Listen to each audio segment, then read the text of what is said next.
OTB AM. With Gillette, put your best face forward with our new and improved razors.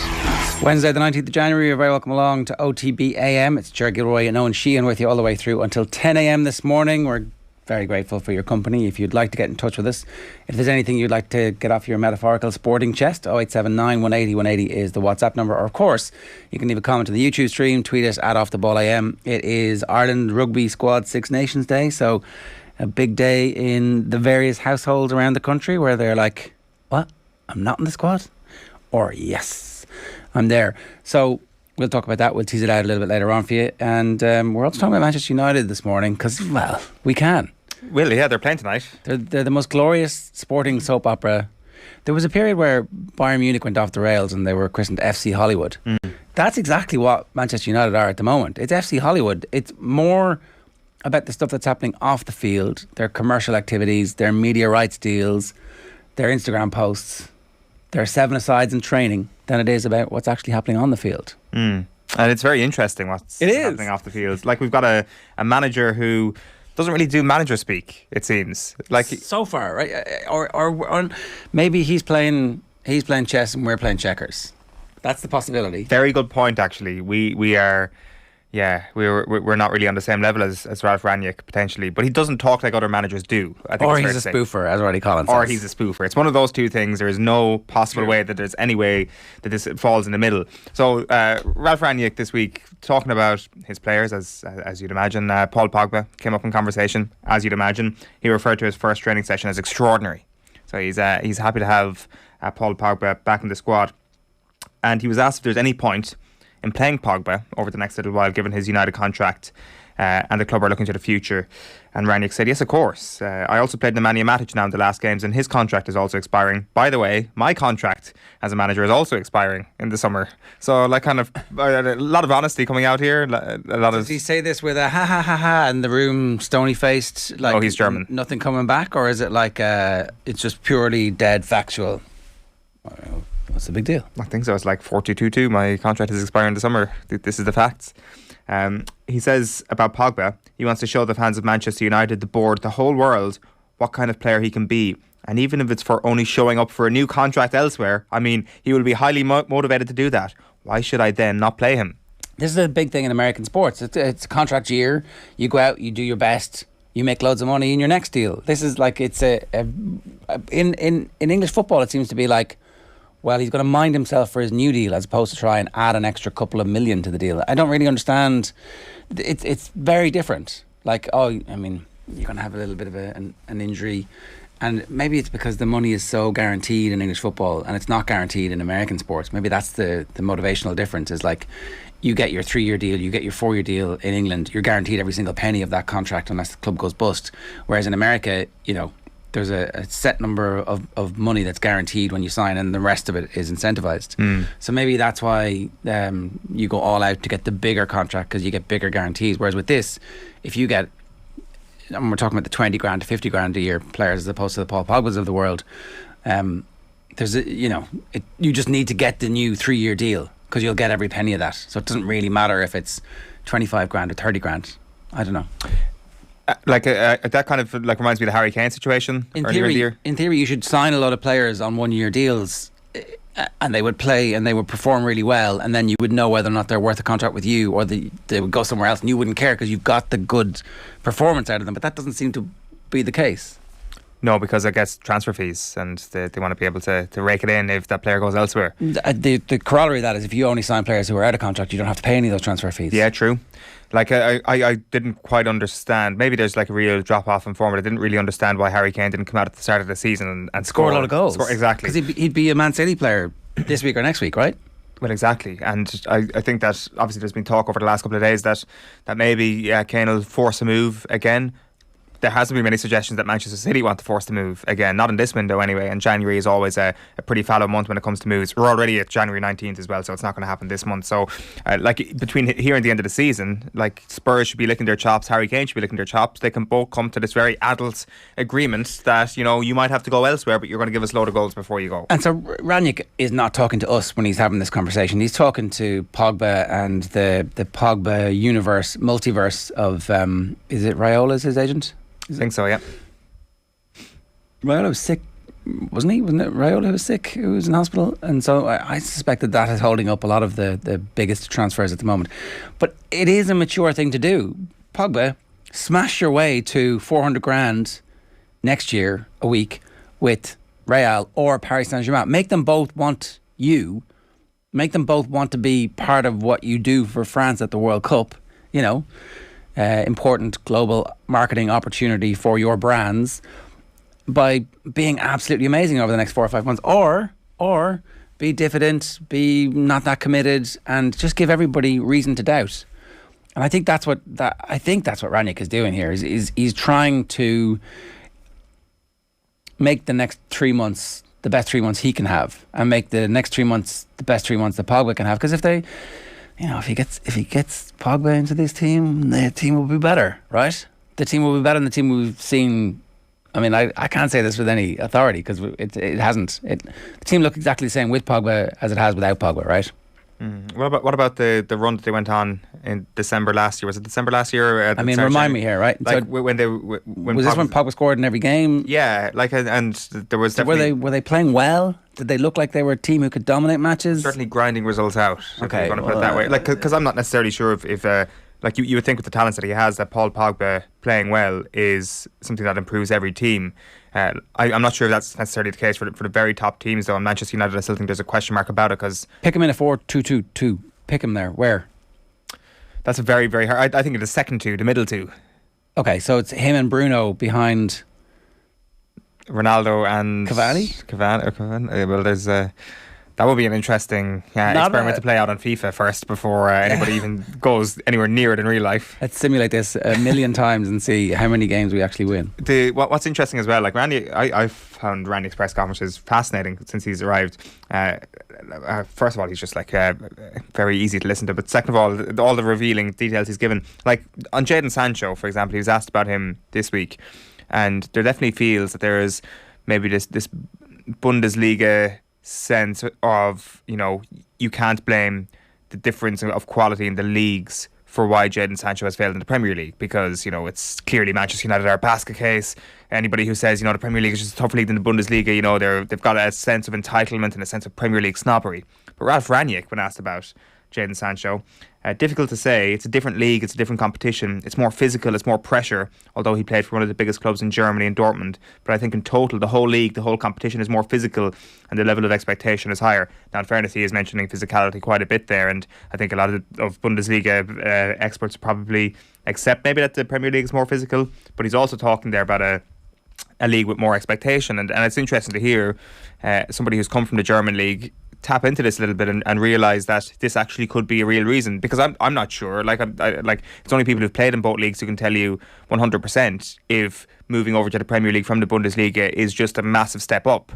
Ranić's kind of touching on it a little bit here and saying that it's not the most ridiculous notion in the world. So I think that there's possibly even more truth though in the fact that he said that when he was at Dortmund, he went there as an 18-year-old. Now he's 23, 24, playing for one of the biggest clubs in the world. And it's just that greater sense of expectation, regardless of if you're playing in England or in Germany, that seems to have been a bit of a problem for him this season. Is there anything in the Sancho deal that gives people pause about how amazing Haaland is going to be when he comes to England or to England? Say let's just say England, because he can go to Spain and he could be an instant success. Is there anything that gives anybody pause to go, signing him isn't just the automatic cheat code that we thought of, in the same way that Lukaku arrival wasn't the final piece of the Chelsea jigsaw? Like we're shooing in the notion that Haaland automatically is a massive success and scores 35 to 50 goals for whichever Premier League side was to be able to sign him. I think that there's added excitement around Erling Haaland because of his physicality and because of the way he plays as a number 9, because of course you can't just throw physicality around and look at Lukaku in terms of his transformation from Serie A dominant force to somebody who looks pretty poor for Chelsea at the moment. Whereas it's just kind of the dynamic nature to Haaland as a number 9, which would make people pretty excited that he can be the spearhead for your attack. He's also great in terms of contributing to the rest of play as well, and he is clearly somebody who's going to be able to handle the physicality of the Premier League, if that's what Ranić is saying is a big issue for Jadon Sancho. Like, I don't think that there's any doubt about that. Unless, like, really the perspective that we get on television is just totally off. Surely Haaland is perfect for the Premier League given his physical makeup. Yeah, I guess so. I guess it's obvious that the Bundesliga is a great place to go shopping for Premier League teams. There's a piece here from one of those list websites compiled by fans from 2021, the start of last year, right? And they've gone through the top 10 Bundesliga signings, right? Number 10 is Sebastian Haller, who joined West Ham from Frankfurt in 2019. A coup. Granit Xhaka is number 9. This is the top 10 all-time Premier League transfers in the Bundesliga. So we've started off really well, right? 8 is Soyuncu. Fair enough. 7 is Bernd Leno at Arsenal. When was this list published? 2021. 6 is Gundogan. 5 is Leroy Sané. He massive success. 4 is Firmino. 3 is Heung-min Son. 2 is Pierre-Emerick Aubameyang. Who, you know, if you hadn't spent 50 million on him, if he'd come free and you'd had this glorious experiment and he wasn't like completely toxic in your club and wasn't driving around the Batman car, late to training as the captain, late to the match as the captain. I sense you don't necessarily rate this list, Ger. And 1 is De Bruyne, right? But De Bruyne... what are you going to say about De Bruyne here? You can't possibly be saying anything other than De Bruyne has been an unbelievable signing for Manchester City. Yeah, but what age was he when he actually joined Chelsea? Like, so look, fair enough. Okay, you got to credit. You've got to credit. Who do you credit with making De Bruyne? Do you credit the Bundesliga? Maybe you do, because that's where he recovered from Jose Mourinho. What a great manager Mourinho was. I don't know. I just like, you can't automatically say this is the best, and maybe it's stupid, but I'm just wondering if maybe the Sancho transfer makes everybody go, that was a lot of money to spend on this thing which hasn't worked out. It hasn't worked out. Like, the Jadon Sancho transfer has not worked out yet. And the next manager coming in is going to have like a very expensive, frail experiment that there's no guarantee is going to succeed. There's no guarantee Sancho is going to suddenly become a massive player for Manchester United. And when you consider the transfer fee, like, in the transfer fee is not his fault. The transfer fee is blah, blah, blah. But it actually, you are one of those world-class players because that's what the money says you are. And you perform the way Sancho has. I don't know. It would certainly, you would think there are better ways to cultivate players and talent than going and signing the very best players in that league for that price. And maybe that's completely wrong. Maybe I'm overrating the recency bias of the Sancho flop. But there's a key element missing here. Like, Sancho's English, and it was sort of a homecoming as much as anything else, right? That it was like, you got to get this guy back into our league. He's our player, if you're looking at it from a Premier League standpoint, and there was definitely an added attraction there. Like, I'm not necessarily sure if there would have been a similar clamour to get him back into the Premier League had he not come through a Premier League system and had he not been playing for the national team of England. You're right. There's definitely an English tax. Like, it is interesting though. Like, I mean, if we're looking for more closer comparisons of Bundesliga to Premier League, potentially Sebastian Haller is actually a closer example here. Obviously the same position as Haaland, and has proven since leaving the Premier League once again that he is an outstanding striker. He's been close to record breaking so far in the Champions League with Ajax this season, so and it just didn't work out in the Premier League. Why not though? Does that tap into the Ralph Rangnick comments this week about the physicality in the league, and maybe if you are that physical number 9, again spitballing here, if you are that physical number 9, that actually you get cancelled out a little bit by Premier League centre backs, and that in the Dutch league or in the German league you're just that bit bigger. I don't know, but like it's notable how much of a difference there has been in that player since leaving West Ham. And as we now know, West Ham weren't in a terrible position when he was there, whereas with Sancho, it does feel that, sure, some of the blame has to go on the player and potentially overpaying for him. We'll see. But also there has to go some blame towards Manchester United as a club and what he's operated in. And like we saw Bruno Fernandes play really good football for the first time at the weekend. We know that Bruno Fernandes is not a bad player. We know that Bruno Fernandes was absolutely worth every penny that Manchester United paid for him. But they've managed to get themselves into a situation where they're not getting peak Bruno Fernandes this season. And I think that there may be something in that as well when it comes to Jadon Sancho, because there were glimpses not just glimpses, there were sustained periods of excellent form in Germany. And surely they're not bad enough in the scouting department to have made a complete error on a player. Surely the England national team isn't bad enough to have made an error on a player. So a lot of people in a lot of places think that this guy is absolutely good enough to play consistently at Champions League level. So I think that there is definitely an overrating on how big a flop he is because of Manchester United being United. Is the new manager's job to fix it, or is the new manager and the club architecture hierarchy's job to sell him? Like, get rid, take 60 million if you can get. If Bayern Munich want to sign this guy, because the reputation in Germany was, remember Didi Hamann on TV go, this is ridiculous. What are they doing? Not picking Sancho. He's amazing. And that was the German view, was like, England's main problem is not the flakiness that's, been that house of cards since '66. It's the fact that they're not picking Sancho. And then Sancho, not that good. I think that if you're going to get 60 million for Sancho this year, you take it. No, I don't. Look, well, I think like we're having this conversation because Ralph Rangnick has given a lot of oxygen to this. Yeah, for sure. The truth. That, like, if I didn't see those comments, I would be 100% saying you've got to stick with this guy for another couple of years. There's a psychological frailty here where he can't handle the transfer fee. Maybe you should have done some bloody research on this, lads. That's essentially what you read when you read between the lines. He's like, now and again, Rangnick thinks he's going to be there for the long haul and thinks he's going to be in the background, so he wants us to succeed, and he wants his fingerprints on a flowering of form over the last 3 or 4 months. If he can get Pogba playing well and he gets Sancho playing well, he can step back and go, my work here is done, I'm going to pick up whatever cash I'm going to get for the next couple of years to be the architect behind the scenes and get all the credit but take none of the pressure of the big job when Poch or Ten Hag comes in, right? So he obviously does want him to succeed, and he thinks this is the cattle prod that's going to work on Sancho. I don't know. I mean, it's connecting with Gen Z footballers, a tricky business. Yeah, it is. Like, I mean, like just looking at the Rangnick comments when he came to Borussia Dortmund as a young player, he was only 18. Now he's 23, 24, playing for one of the biggest clubs in the world. I think Sancho's 21. I think there's still a few years to get to before he gets to that stage of like being the 23, 24. Did Rangnick actually get his age wrong? Well, I'm literally reading out from Sky Sports article. When he came to Borussia Dortmund as a young player, he was 18. Now he's 23, 24, playing for one of the biggest clubs in the world. I'm not sure, is that a typo? I didn't watch the press conference. I'm going to copy that from a Sky Sports article this morning. It's 22 in March, yeah. And Jadon Sancho's still 21. So, I think that is a big difference. And look, I think at that age, I think you have to.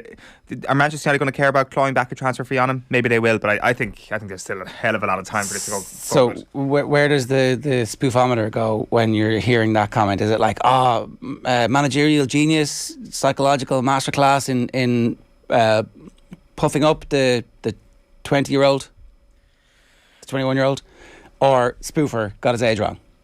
I think are you supposed to know all the ages of your players off by heart? Yeah, you should know what age your players are. Fair. It's not that hard. It's a physical sport. Like I was kind of. What's this guy's profile? Yeah, I've read his psychological profile. I've read the assessment of him. I read the scouting reports. We have a lot of data and information. I've seen his GPS stats. I get them every day. I get them after training. I go through them and I go, yeah, you were really putting the effort in. I know his age. No, I just feel this need to just jump to Rangnick's defence at all opportunities at the moment because he just seems like such a nice guy and. Great that he's in our lives. As I said, FC Hollywood. Yeah, FC Hollywood, but maybe getting your employees' names wrong. What do the Man United fans think of Rangnick? What do you, if you're listening this morning, let us know. You can tweet us at Off the Ball AM. You can leave a comment on the YouTube stream. Are you impressed so far with his job? Is it such a difficult job that actually you're wrestling Medusa's head? There's just like these snakes coming at you the whole time with forked tongues, and you don't know which one it is. So is that what the Man United job is at the moment? And how is he doing? Maybe he's turned to stone. 7:49 this morning. Here's what's coming up between now and 10 o'clock. And a reminder, OTB AM is brought to you by Gillette. Good morning. Start with Gillette. Put your best face forward with their new and improved razors. We have Louise Galvin talking to us about the centre depth chart. We're going to talk to you about Championship reform. Tommy's going to join us just right now. Sports pages at 8:30. Sports news with John Duggan at 8:40. We'll bring you the latest from Jack Chambers, who's speaking this morning about opening and the reopening of stadiums for full capacity for the Six Nations. It's all coming up the end of Omicron, I think, is the general consensus that we're getting out of this now. Catherine Murphy's going to join us from Australia. Amazing performance from Emma Raducanu last night against Sloane Stephens. Deal or no deal at 9:10, where we may well talk about Pogba again. We'll also talk about John McGinn and some other stuff. And Niall Moyna at 9:30, getting you up off your couch, put down the peanuts, get out there and do some activity, is the too long didn't read version of the 9:30 slot this morning. But you should listen to it because it's excellent. Okay. Is Tommy with us? Yeah. Good morning to you, Tommy. How are you? Morning, Jer. Morning, Eoin. How are we doing? As I said on Twitter this morning, nothing gets the January juices flowing like a big debate about the future of the GAA structures. We were very committed to this last year. We talked to everybody and anybody who would listen in the build-up to the last Congress. This Congress is much more low-key. It seems like there's been a bit of soft diplomacy going on in the background. Yeah, well, we had 30 days of coverage last year, Jer, in the build-up to Special Congress. And was it too much? Can you have too much of a good thing, Tommy? No. I think it was needed, Jer, but I'm going to put my hands up and say I was broken by the end of it. I don't know about you. You were talking about it every day. I was only in the background.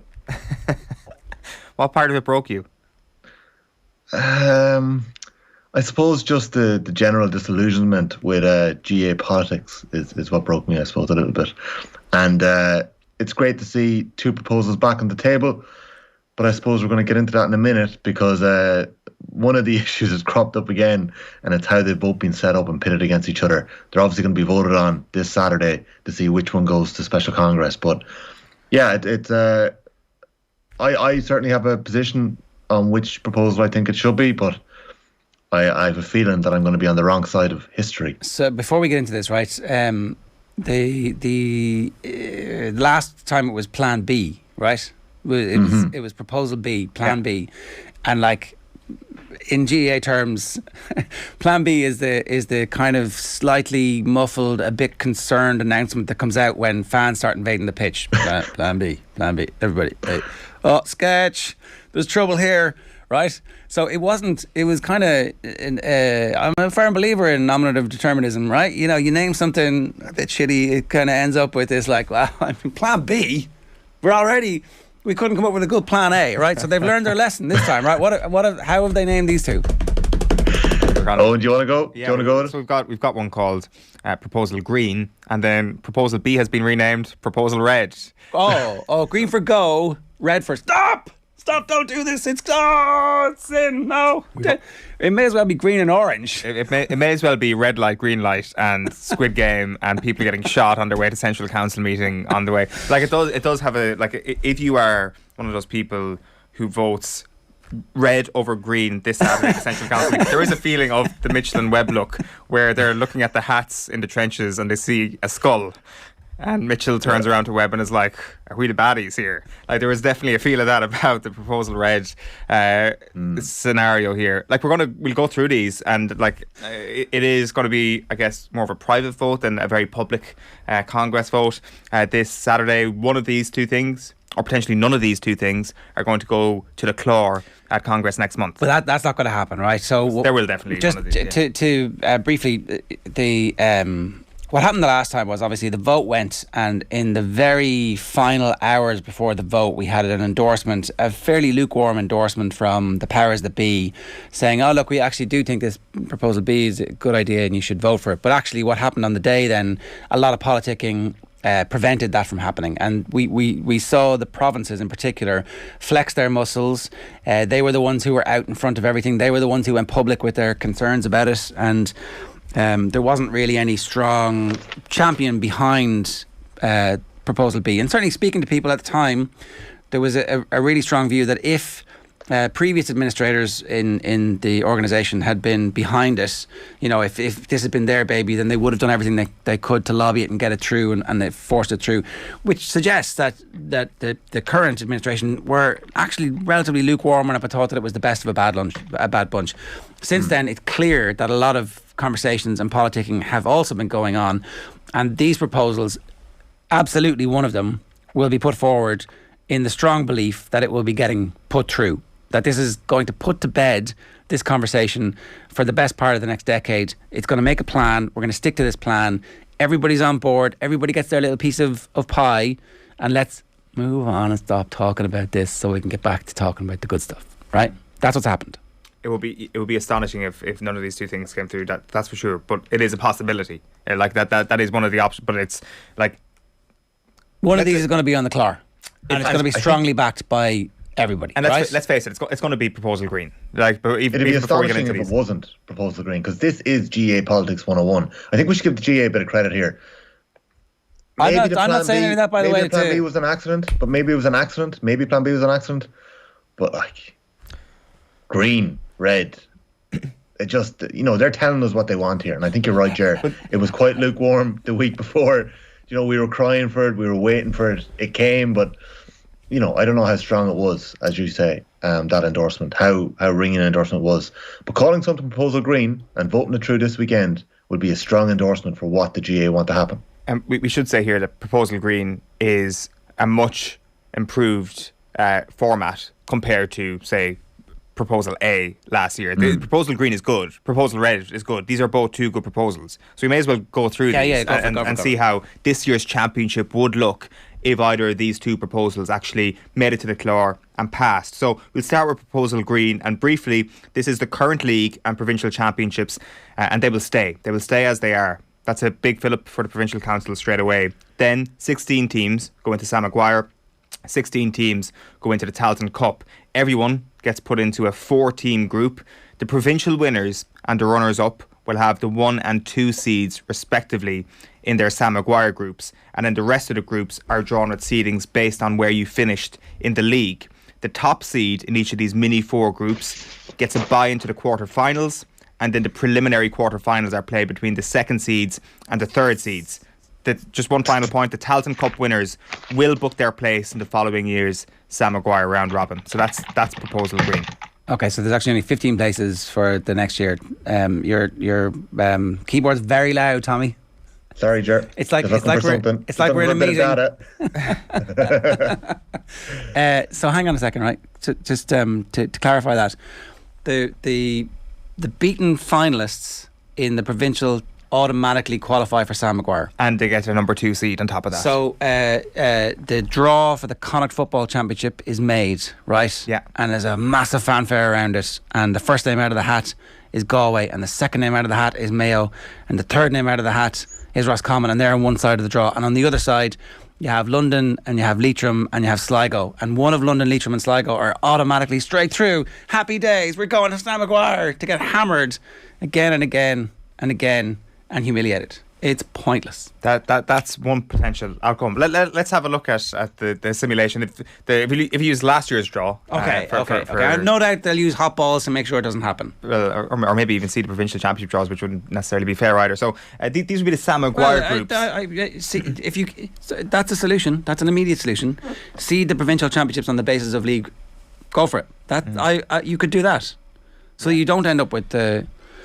Because there's been countless times where Kildare, Meath and Dublin are on the same side of the draw, and the real, when the championship was reasonable, and then suddenly you have a weak team who actually don't benefit from being in the Sam Maguire on the basis of a fluky draw to get through to the other side. Go on, sorry. Yeah, well, I would have been fundamentally in opposition to the fact that the Munster finalists got seeded in the Munster Football Championship recently, which just kind of pulled Kerry and Cork away from the pack a little bit. But maybe this is different when there is, I guess, greater power in the hands of the provincial championships. So look, these would be the Sam Maguire groups this year if we were to go with this year's, if we were to go with the seedings from last year. So Group A would be Kerry, Kildare, Donegal, Offaly. Group B would be Dublin, Monaghan, Armagh, Derry. Group C would be Mayo, Cork, Roscommon, Down, and Group D would be Tyrone, Galway, Clare and Meath. You play all of the teams in your group once, one home, one away, one neutral fixture.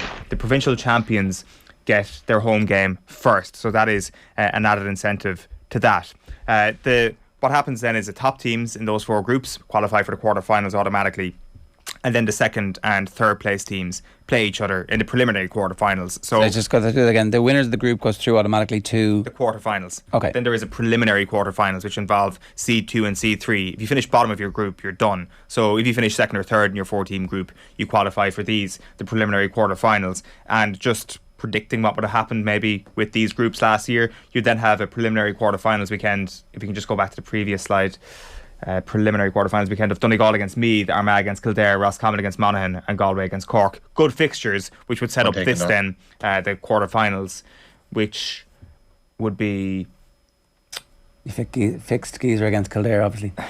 Dublin against Donegal, Tyrone against Armagh, Mayo against Monaghan, and Kerry against Galway. I think that slide is almost identical to the quarterfinals we would get from the red proposal. A, by fluke, but B also kind of suggests that we're probably talking about just different ways of arriving at the same destination. Like, I mean, even if Meath get out of the group, even if Meath beat Donegal, they still get Dublin.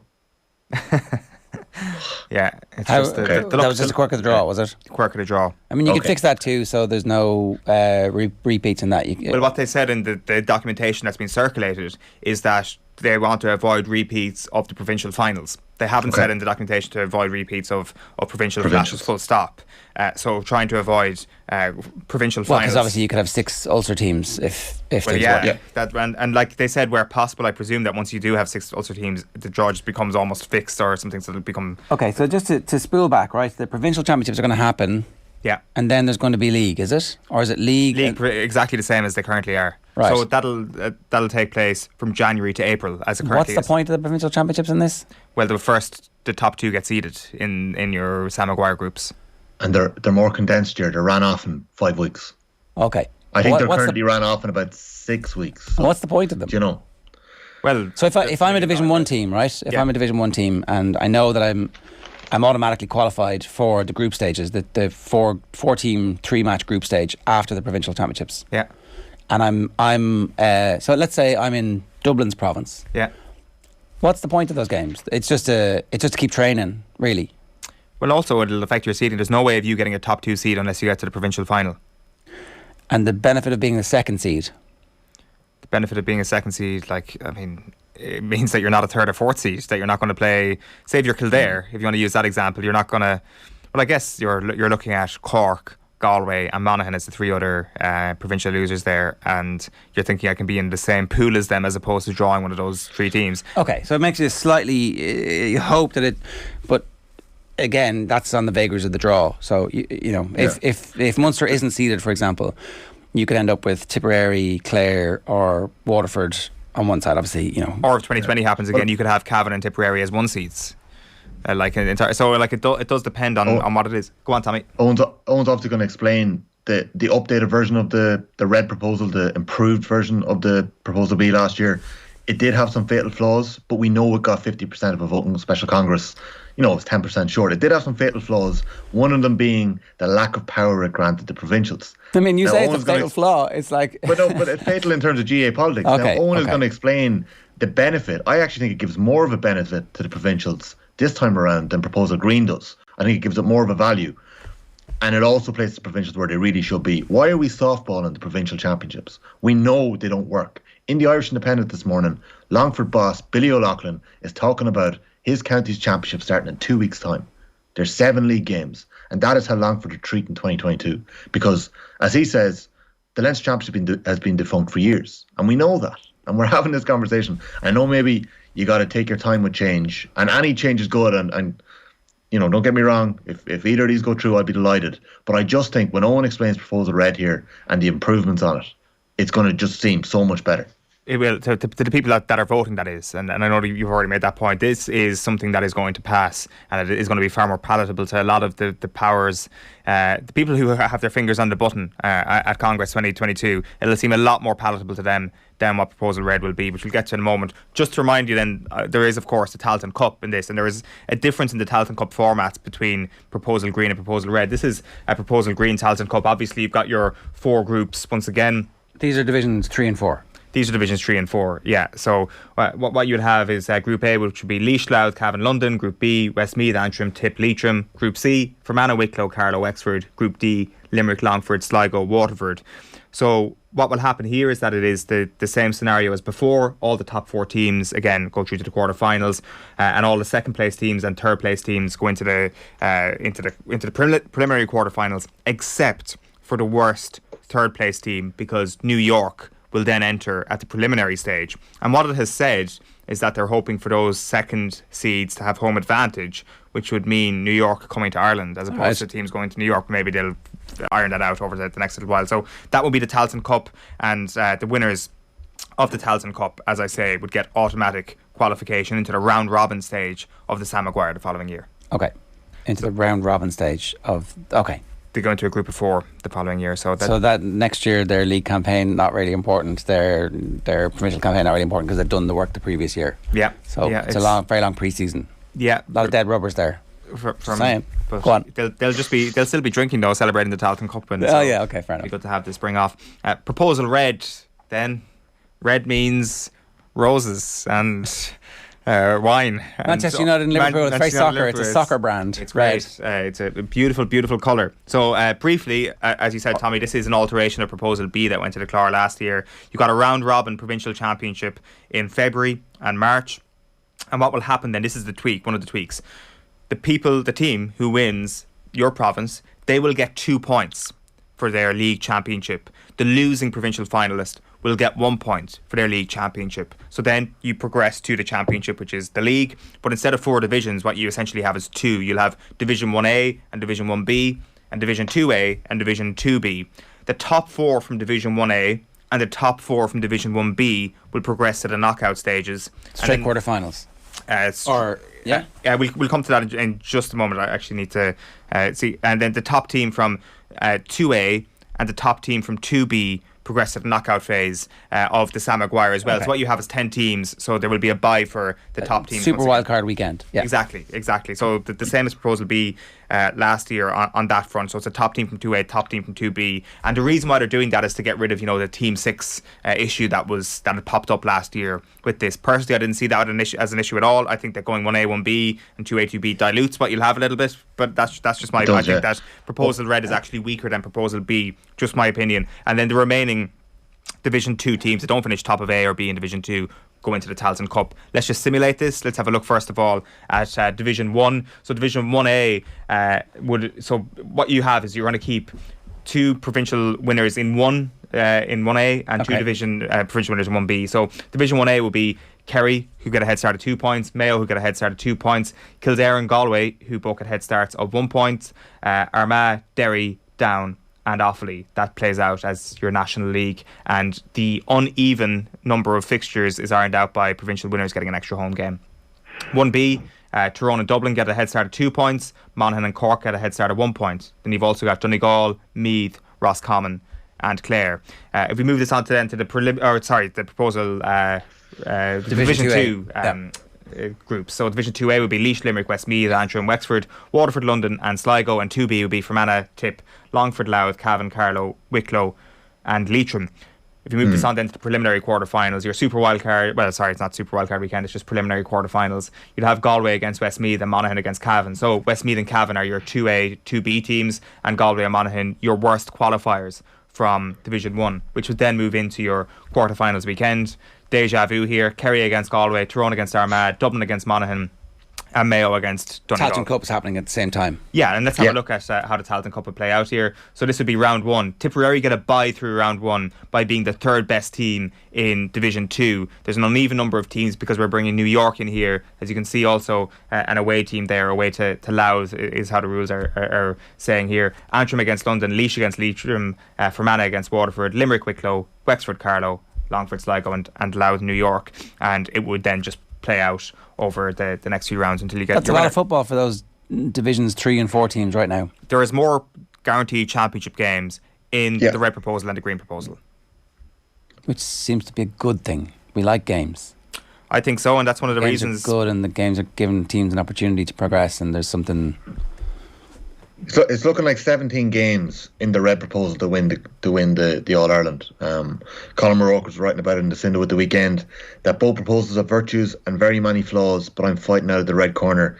One of the issues he had with the green proposal was how I think he felt it was a bit confuddled, confusing, and also the All Ireland winners can play 19 games in proposal green, but I'm not sure it levels it out with the same competitive balance. I think the appeal there is Division 1A, 1B, 2A, 2B. Andy Moran, who played in that era of football, 04 to 08, when 1A and 1B was there, always spoke about how it brought a competitive balance to Gaelic football. You saw Limerick coming to the fore for Mana. Plenty of counties. It was a much beefier kind of middle tier of counties that had improved, and it was given. A lot of people make that argument. Kieran Shannon makes the argument really well. I just wonder if we're talking about hurling the revolution years in the 90s. Teams could emerge very quickly. I don't think that's going to happen anymore with the advances in strength and conditioning and how the industrialisation of the process in the best counties has actually allowed them to leap forward. And the amount of money that's spent in the top tier counties, I remain a little bit sceptical about that argument. But very, very respected people are making the counter argument. So I'd be happy to have a look at it for a couple of years and see what happens. But what's interesting, Tommy, is that you mentioned that. Did you say Colin O'Rourke thinks that green is a little bit convoluted that can be hard to follow? Because what we're actually hearing is that the GPA, after surveying its members, think the opposite. That they understand that they think that their support from their people who've given them feedback for Plan Green is as big as 70%. So 70% of players want Proposal Green. So this is a complete shift away from Proposal B last year to a newer plan, and green being easy to follow has been mentioned as one of the reasons for that. Having league winners across all 4 divisions was another reason why the GPA are in favour. So is there going to be a league final? There will be. And what's the point of that? Trophy. But I thought the pre-season trophies didn't matter.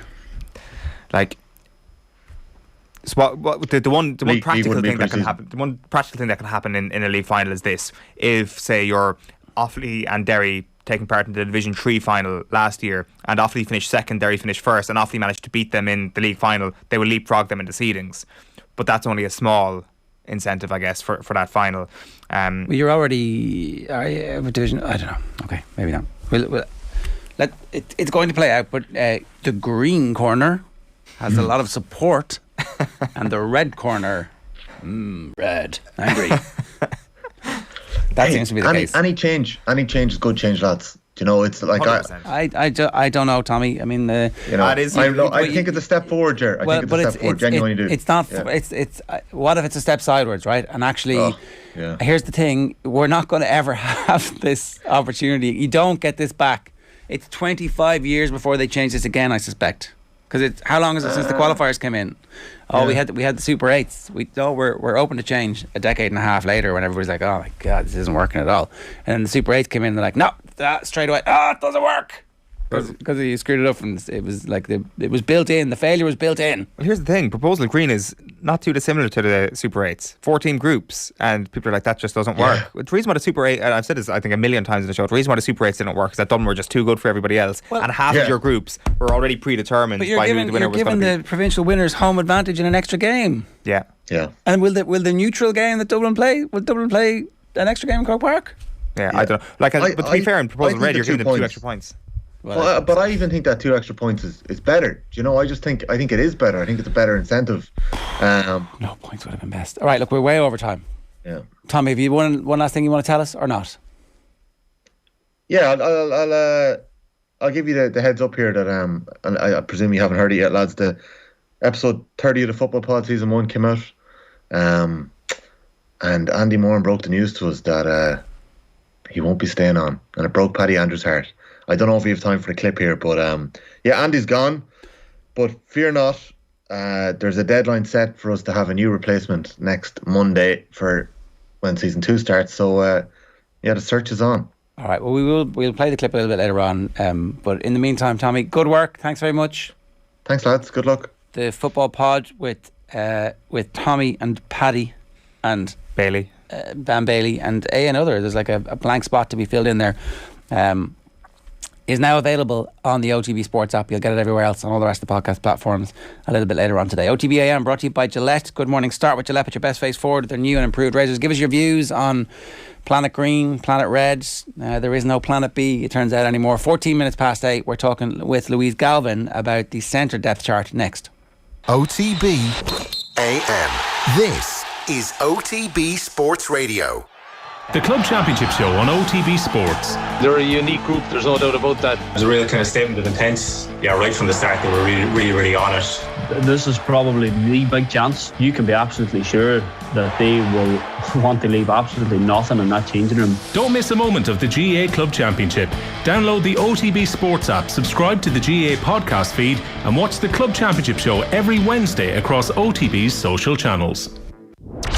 OTB AM. With Gillette, put your best face forward with our new and improved razors.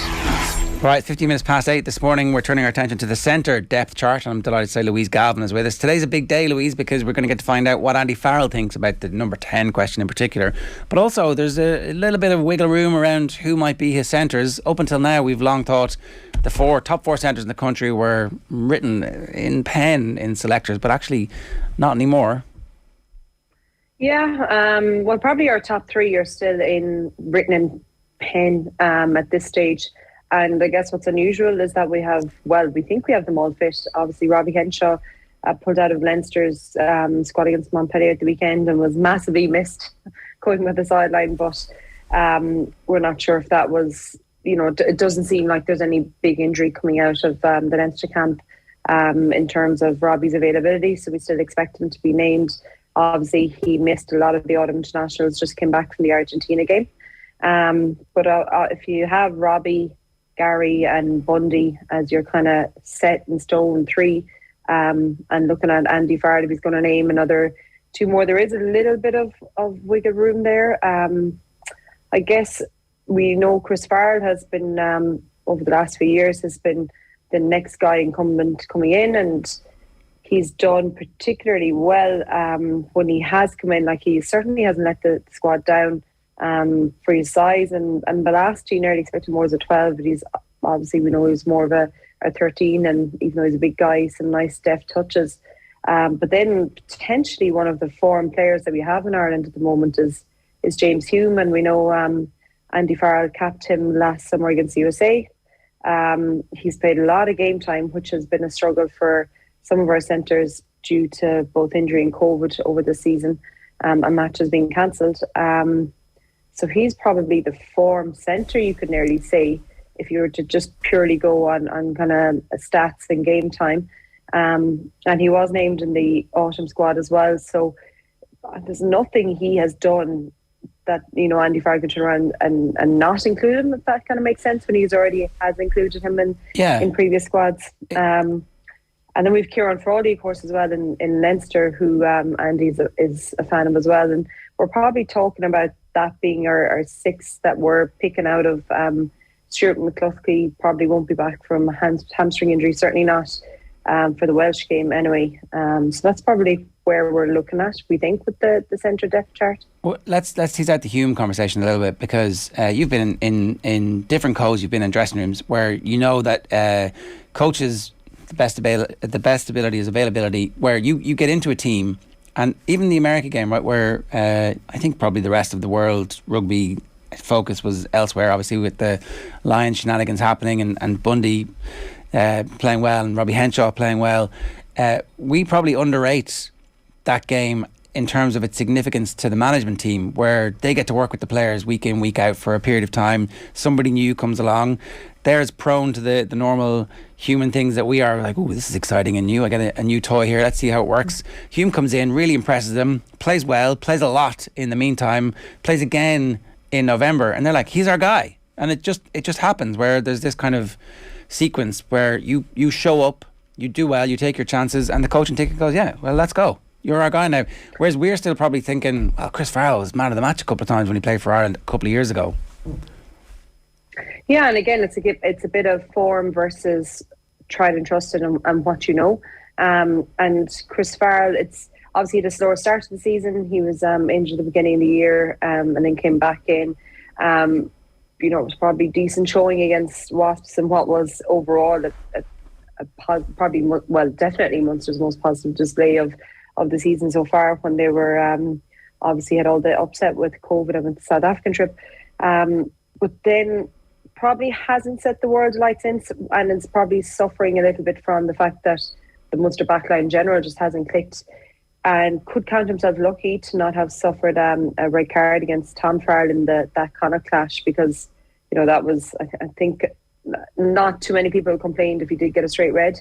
for that head-and-head collision when he shot up out of the line. So just things aren't clicking for Chris Farrell at the moment. Having said that, he has rarely done anything wrong when he's been called upon in terms of the Irish squad, and usually that has been as a result of an injury to the top three guys that we're saying are going to be named no matter what. I think that the conversation with Bundy, Robbie and Gary is about who actually is the best combination and who starts, but they're going to be your three guys. But I think Chris could be the guy to lose out because Kieran Frawley's played a bit of game time as well. Obviously Robbie missed the last day, so it was Frawley and Ringrose in centre.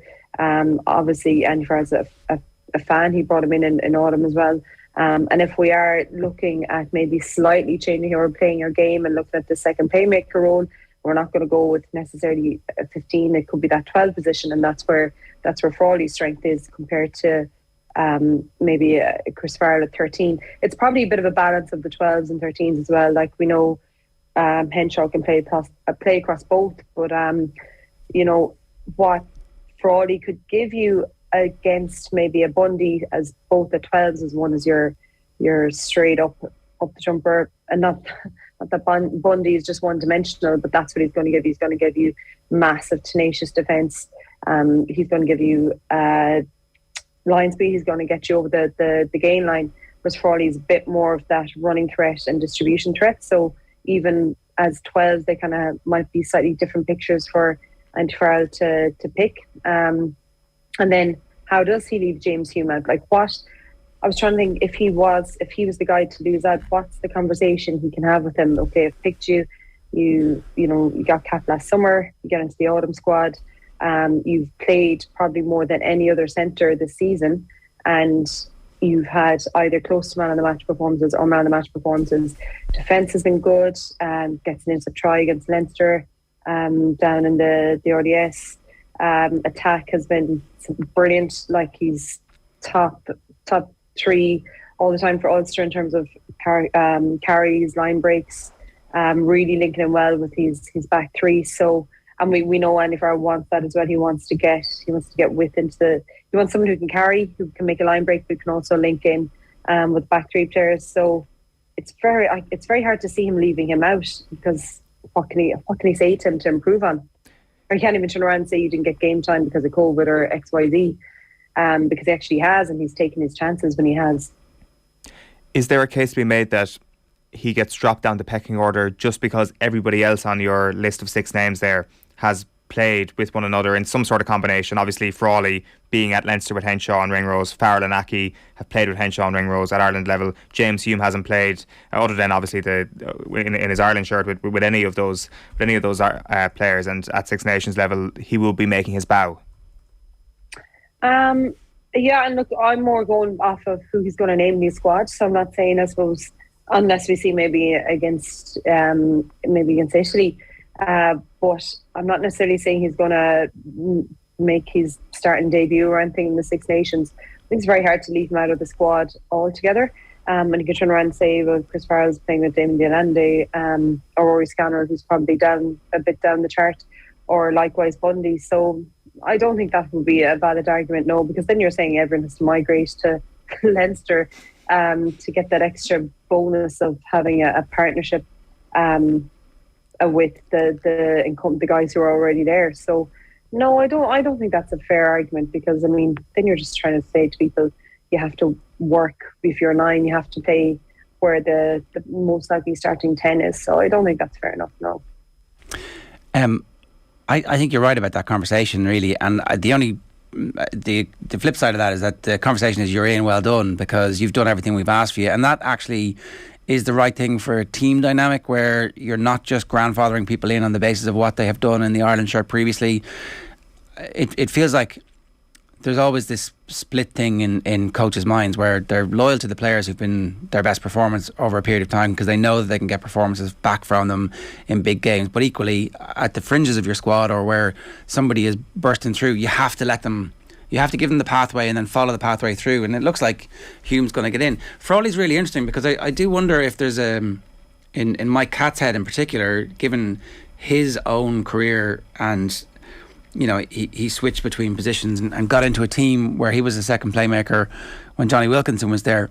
If in his head he's thinking, I want him on the bench because he can cover a multitude of positions, and that might mean that we don't have to have a second 10 on the bench. He's our second 10, and we can have, you can have Bundy and him on a bench at some point. I wonder if there's a bit of experimentation that we see in the Six Nations with the bench in particular that allows you to play players like that and in game situations see what it's like to have Sexton and Frawley and Bundy, or Sexton and Henshaw and Frawley, and just play around with these things, because they must be thinking about what life is going to be like in a tournament.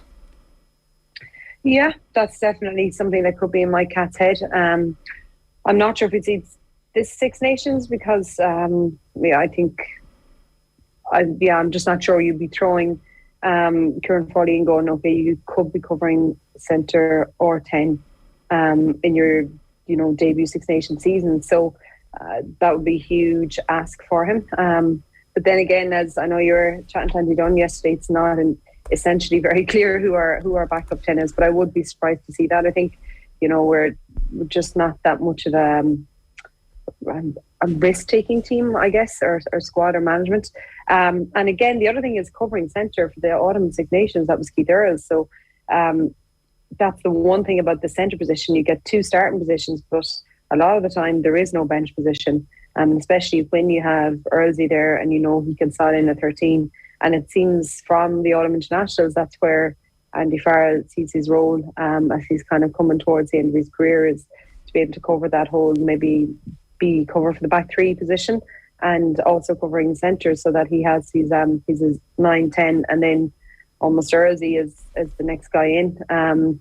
So yeah, it could be something that they're thinking of down the line. Definitely think they're trying to blood him in. So like for the likes of Hume and Frawley, it might be a case of they're being picked to just be in the environment, to be training week in, week out, to learn from the best guys, the guys that are there, and also obviously to put their hands up, whether there be an injury to the guys or whether there's a bit of squad rotation. As we know, it's such a difficult campaign, the whole Six Nations campaign, that there's going to have to be some, not going to put the same 15 out week in, week out. And that's probably the beauty as well of our centre positions. Like we've rarely really figured out who our best two are. We think it's Henshaw and Ringrose together, but at the same time, Bundy has rarely left us down, and he obviously that he got selected for the Lions.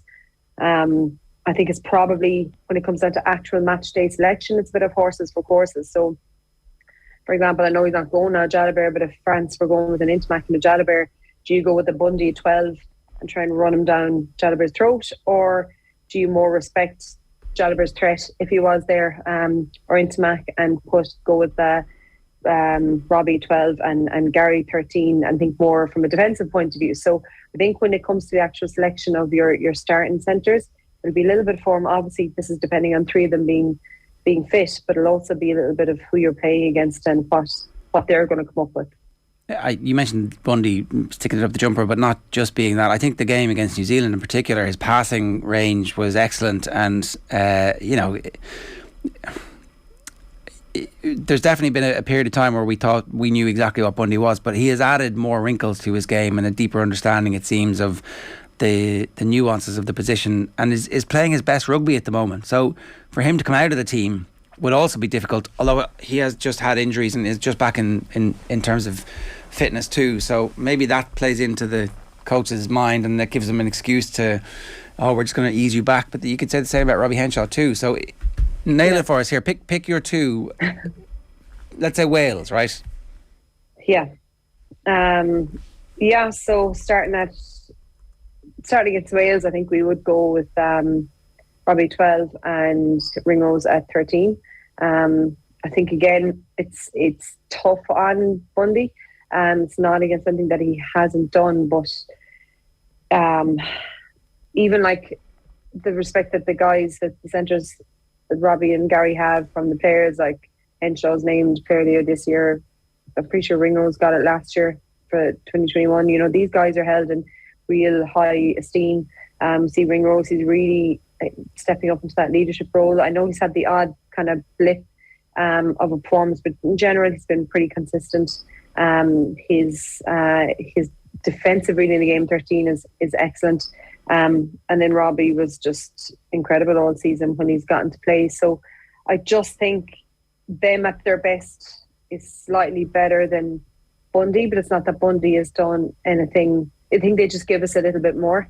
But it's not that Bundy has done anything wrong either. And when he's been called upon, he's had some phenomenal performances for Ireland as well. But look, they're all such attritional players that what are the chances you get into tournament week and one of them picks up a bit of a dead leg or anything? And I think there's such strength in that whole, the three of them, that if anyone picks up even half enough, they're not going to be risked. They're just going to go with the other two more than likely, because even they've all played enough with each other to have that balance that Robbie can go to 13 and Bundy can go to 12, and you wouldn't worry about any sort of a change of position there. And we know anyway that, you know, there's a little bit of that as numbers and shirts, and you know, often it's just first phase, or it can change a little bit based on maybe a particular strike play or where we are on the pitch. But I think it comes down to if they're all three are absolutely fighting fit, no injuries, no niggles, no knocks. I think you probably are going with Henshaw 12 and Ringrose at 13. It does seem that this is the best level of depth at midfield for Ireland in quite some time, even just seeing Farrell down as a number 6 here. As the number 6 in this, I should say, obviously. Yeah, and again, I wouldn't be massively surprised to see him in there. I'm kind of going off a little bit of form and a little bit of, you know, where we are. If we know what Chris Farrell can do. He's not firing on all cylinders. Munster aren't firing on all cylinders. As I mentioned, he had that little bit of, I suppose, a slight indiscipline issue against Tom Farrell, which, look, was line speed and stuff. But you could all point to this being a guy under pressure, whose team's under pressure as well. Whereas if you want to go with a little bit of youth, a little bit of form, if you want to give guys an opportunity this far out from World Cup to show that they should be involved in the squad, now is the time to do it, not next Six Nations. That's where I think Frawley and Hume get in.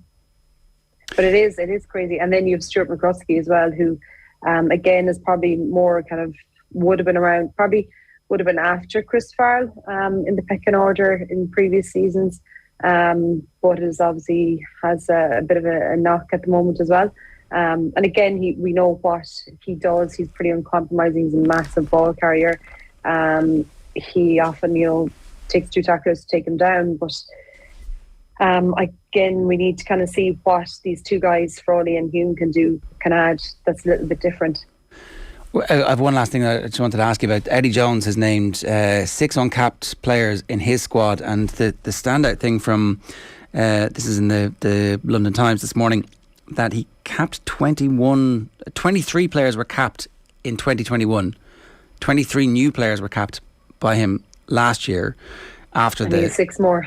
Yeah, and 6 more, and their ages range from, I think, 20 to 24. So a 20-year-old wing fullback, a 21-year-old lock back row, a 21-year-old back row, a 23-year-old winger, and a 24-year-old centre. Not to mention the 20-year-old fly half Orlando Bailey, who's been very impressive for Bath, despite the fact Bath are absolutely rubbish at the moment. We probably don't expect to see such turnover and change, and yet, I don't know, in a way, I do wonder. We're brilliant in year 3 of a 4-year cycle. We've won the Six Nations in year 3 of a 4-year cycle in the past. What's the point? Yeah, and that's why I think we do want to see guys being rewarded for form as opposed to guys that have done it for us 2 years ago. Because we're not talking about, Chris Farrell, for example, and I don't want to keep berating on about Chris Farrell, but in 2019 he, as I say, put in some man of the match performances, came up really well when he was called upon. We're not talking about 2019, we're not talking about Japan anymore, we're talking about the next World Cup, and that's why we want to see guys who maybe might be below Chris in terms of how they play right now, but have the potential in 2 years to be above. So that's what are in 1 year, we're in 2023 now, or 2022, that are the potential to be above that level. And I think it's trying to find a balance. I think that's a huge turnover, and it's a little bit of mind games with Eddie. I think sometimes he can be very quick to discredit the players that have done a lot for him. And obviously we see the likes of George Ford, the Vunapolos out in the cold, and some of them some of those guys have been around a long time, and maybe he's thinking, yeah, next year they're not going to be at their peak.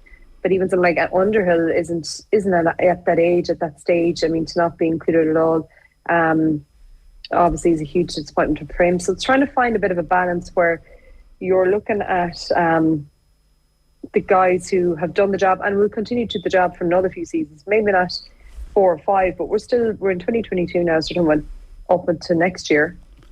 And at the same time, the guys who are really pushing, they were putting consistent, strong performances in for their club, week in, week out, that aren't that far away, that you're also exposing them to that international environment, both training camps and eventually games. And you have to put them on if you want to know what they're going to do. So I think we're a bit more balanced in it. But I get what you're saying. I think previously we probably would have a bit more stick with the tried and trusted, whereas that's why I'm expecting Andy to probably throw not a few curveballs, but even outside of the centre partnership, like we want to see a Balogun. I think a lot of people want to see Michael Lowry, because even if you want to see a young guy or a young player looking in going, I want to know that if I put in incredible performances back to back consistently and I work my way up through the system, that I'm going to get rewarded and I'm going to get given a shot. And I think as regular punchers, we all want to see that too. Yeah, definitely. Louise, great stuff. Thanks a million for joining us this morning. Cheers.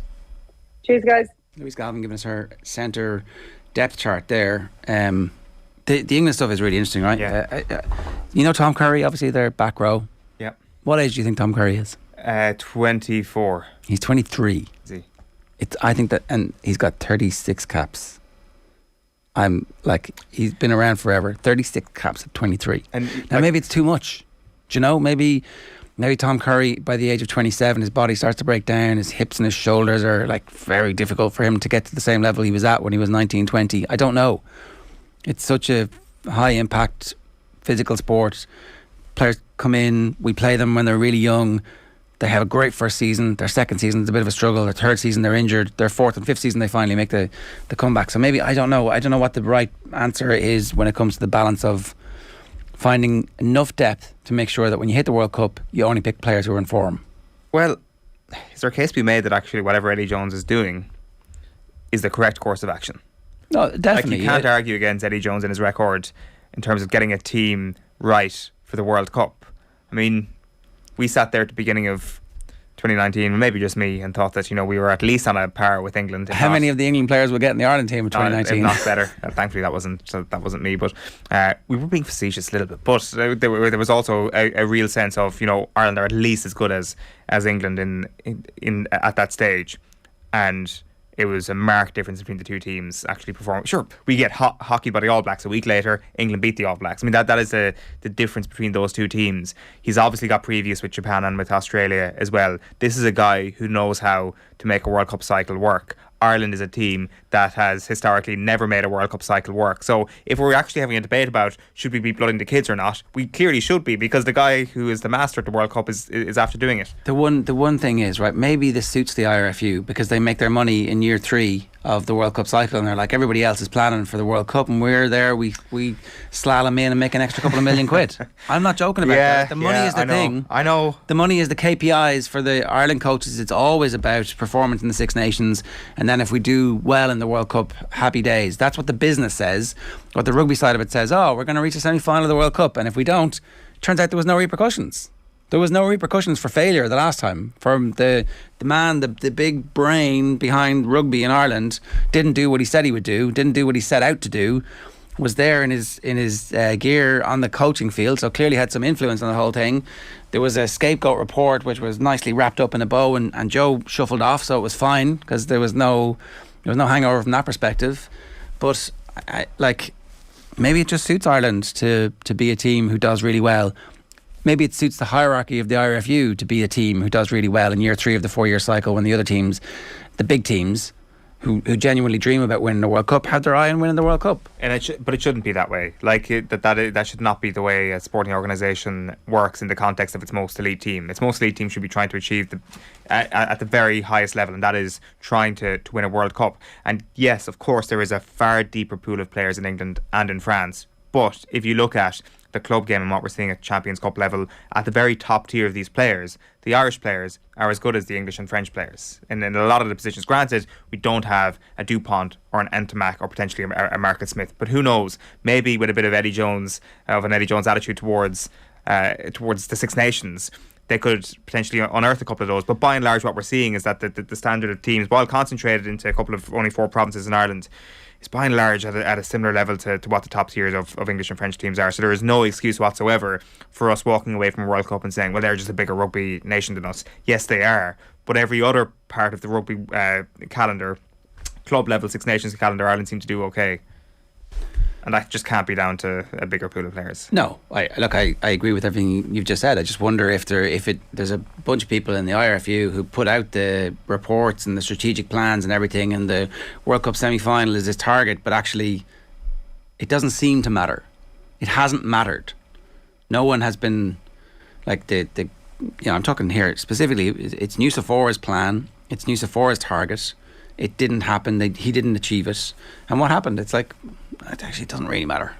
We'll just get a new coaching ticket in and we'll go again. And we're peaking in year 3. And I think it's going to be very interesting, and it could be a very exciting Six Nations. And we'll enjoy it in the moment, because we all should be enjoying the moments that we live in. We should definitely be present. The world is teaching us that at the moment. But at the same time, their organisation must be like, we're repeating a pattern here. How do we break the pattern so we're good at the World Cup? Yeah. I think we can enjoy the moment with James Hume at 12. Yeah, and I'm really excited about this team. I think we can enjoy the moment even more if there's we're not talking about wholesale changes. I'd love to see Lowry in the team. Hugo Keenan is absolutely brilliant, right? He is absolutely brilliant. His performance against the All Blacks was sensational. But just take him out for a while and give somebody else the opportunity to be second. Because if we play him in these games and we play him in the 3 tests in New Zealand and then he gets injured in the World Cup, what are we going to do? Yeah, that absolutely has to be top priority in terms of. But it's not, because the KPI are win this tournament. And if I'm bonused, and if the whole organisation is desperate to win this competition, you just pick your best team. Of course you do, because that's sport. You pick your best team no matter what. There are obviously just a couple of differences in terms of the players in different positions. Obviously, Keenan is going to be your number one come the World Cup, and you're looking for a backup barring injury. Whereas in midfield, it's maybe more of a complicated question. Like Bundyaki is 31 now. We're 18 months away. He's playing brilliant rugby. He'll be fine. He will. But at the same time, are there other players of a more aged disposition who potentially won't be as good in 18 months, and leaves himself open to potentially dropping out before then? Sexton and Murray. They're the obvious two. Future proofing that as much as trying to back up in terms of for preparation for injuries is more important, because age is undefeated and time is undefeated and all that. So we're having this conversation on the back of a midfielders chat, and I don't think there's any doubt that it's a position that's actually quite well stacked at the moment. Dara O'Toole says Tom Curry is too good to leave out, though. Maybe a blend of giving them rest years in the middle like Richie McCaw did. It might work for welfare and extend their careers and mentorship roles. We've been banging on about giving everybody a career break. They should give Tyke Furlong an extra year on his contract, pay him the money, but make him go on farm or lie on a beach for a year, in the middle of the next cycle. They should. That's exactly what they should do. What? Just make him farm. It's just whatever. Make him farm. Let him farm. Obviously, you're going down and you're doing. Yeah, you know what I mean. Just somebody standing over him as he's milking cows. Not good enough. David Nusafora. 6 out of 10. Right. 8:43 this morning. You're very welcome along to OTB AM. If you've just joined us, we've already done the depth chart. We've explained to you the green and the red options that are going to be the future of the Gaelic Football Championship from not this year but next year, more than likely. In the meantime, John Duggan is with us. John, good morning to you. Jaron Owen, I'm looking forward to my year off. Look, it's nice work if you can get it. Come back in a year. Well, how was your year? Well, I did lots of things. Went to a lot of sporting events, and I can report back on all these things that I saw. And what would you do? What would be the first thing you do in your year off? I don't know. Sleep. And then get the head out of Dublin and just go to a lot of sporting events around the world. Probably start in America. Michael Darmacaulay's on a year off. He's travelling around the world. He's in all the papers today talking about surfing for a month in Morocco. He did a trek in Nepal but didn't go to base camp. He was he said, lads, you don't do base camp at Everest because that's like coming to Dublin and going to Temple Bar. So he's on the beach in Sri Lanka doing the press tour, the junket for this week's Laker Gale, and apparently he turned the laptop around to show the GAA hacks the beach. I was like, sorry for making you jealous. Nice. I think everybody should do it once in their lifetime, get around the world, you know. Did you do it? Did I do it? Yeah. No, and well, I've been to some strange places. I've been to like Albania and Estonia and Israel, and I've been to some Georgia. Been to some interesting places, mostly with the Irish soccer team. But no, I never did like J1s or anything like that. Just got straight into this business actually. The day after I left college, got into this business. Eoin is watching this going, all right, he's making decisions here, so just steady on there, JD. Steady on, yeah. Don't get you don't want to travel too far from home. Why would you bother? There's only Kerry. Out there. Kerry's the greatest place in the world, and there's Valentia Island and Inch and all these places and all, like, you know, Paddy O'Shea's pub and all these. But an inch is a mile. It's true. That was your favourite ad growing up, was it? Oh, of course it was. I can't remember any other line from that ad, but I can only remember that one. It was Canada who delivered that, wasn't it? Oh no, he just had a different line into that, didn't he? The Kingdom, something. Yeah, something like that. I can't believe you haven't memorised it. He's lying to us here. It's like that and the Hail Mary are embedded in his brain. Yeah, and what's all the Beatitudes as well.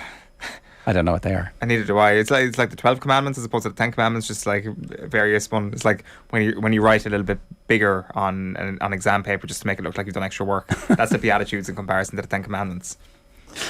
Excellent explainer there. For the religious podcast, tune in tomorrow at around 9:45.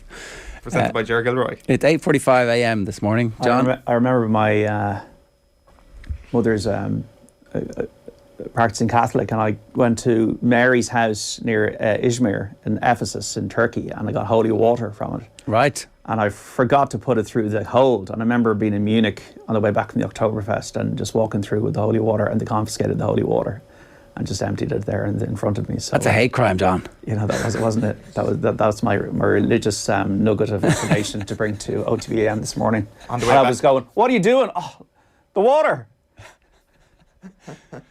It's nicked good. On the way back from Oktoberfest, I'd be surprised if you didn't drink the holy water. Slightly parched. Any port in a storm. Don't say you wouldn't have done it yourself. No, I'm made of sterner stuff. I've got the constitution to get away with that. Where are we starting, John? Steins. We'll start with, to be serious, Jack Chambers has just been on News Talk Breakfast speaking about the return of crowds to stadiums. Says he's positive and optimistic that there'll be that lift on restrictions of 5,000 that currently applies for the Dublin Armagh game, which is at Croke Park on the 29th of January, and then for the SixNations match between Ireland and Wales on Saturday, February the 5th. Racing will be treated the same. Whatever hospitality regulations there are will, just apply for horse racing indoors, but horse racing outdoors will be treated exactly the same as any other sport. So here's what he had to say. I want to restore what we had right before Christmas. We had a very safe and controlled return of spectators through last year, and I think we learned from last year where we did it in a controlled way over a period of time. I think when it comes to return of spectators, we need to do it quickly. Also wants to see more compliance by sporting organisations around enforcement of masks inside stadiums. That was the other piece of information from the interview. So we had a full house for Ireland, New Zealand. Yeah. That means full houses for the Six Nations. Yeah, pretty much. Right, yeah. Great. We're going to be back to some semblance of normality for the sporting fixtures that we have coming up. Other than that, Virtual Insanity is now going to focus on the American Express. Don't leave home without these tips, folks, if you get the pun. So the tournament starts tomorrow, 4:40 p.m. Irish time. Played in California, desert golf, stadium golf, target golf. You want to be getting over 20 over par. He didn't get the pun.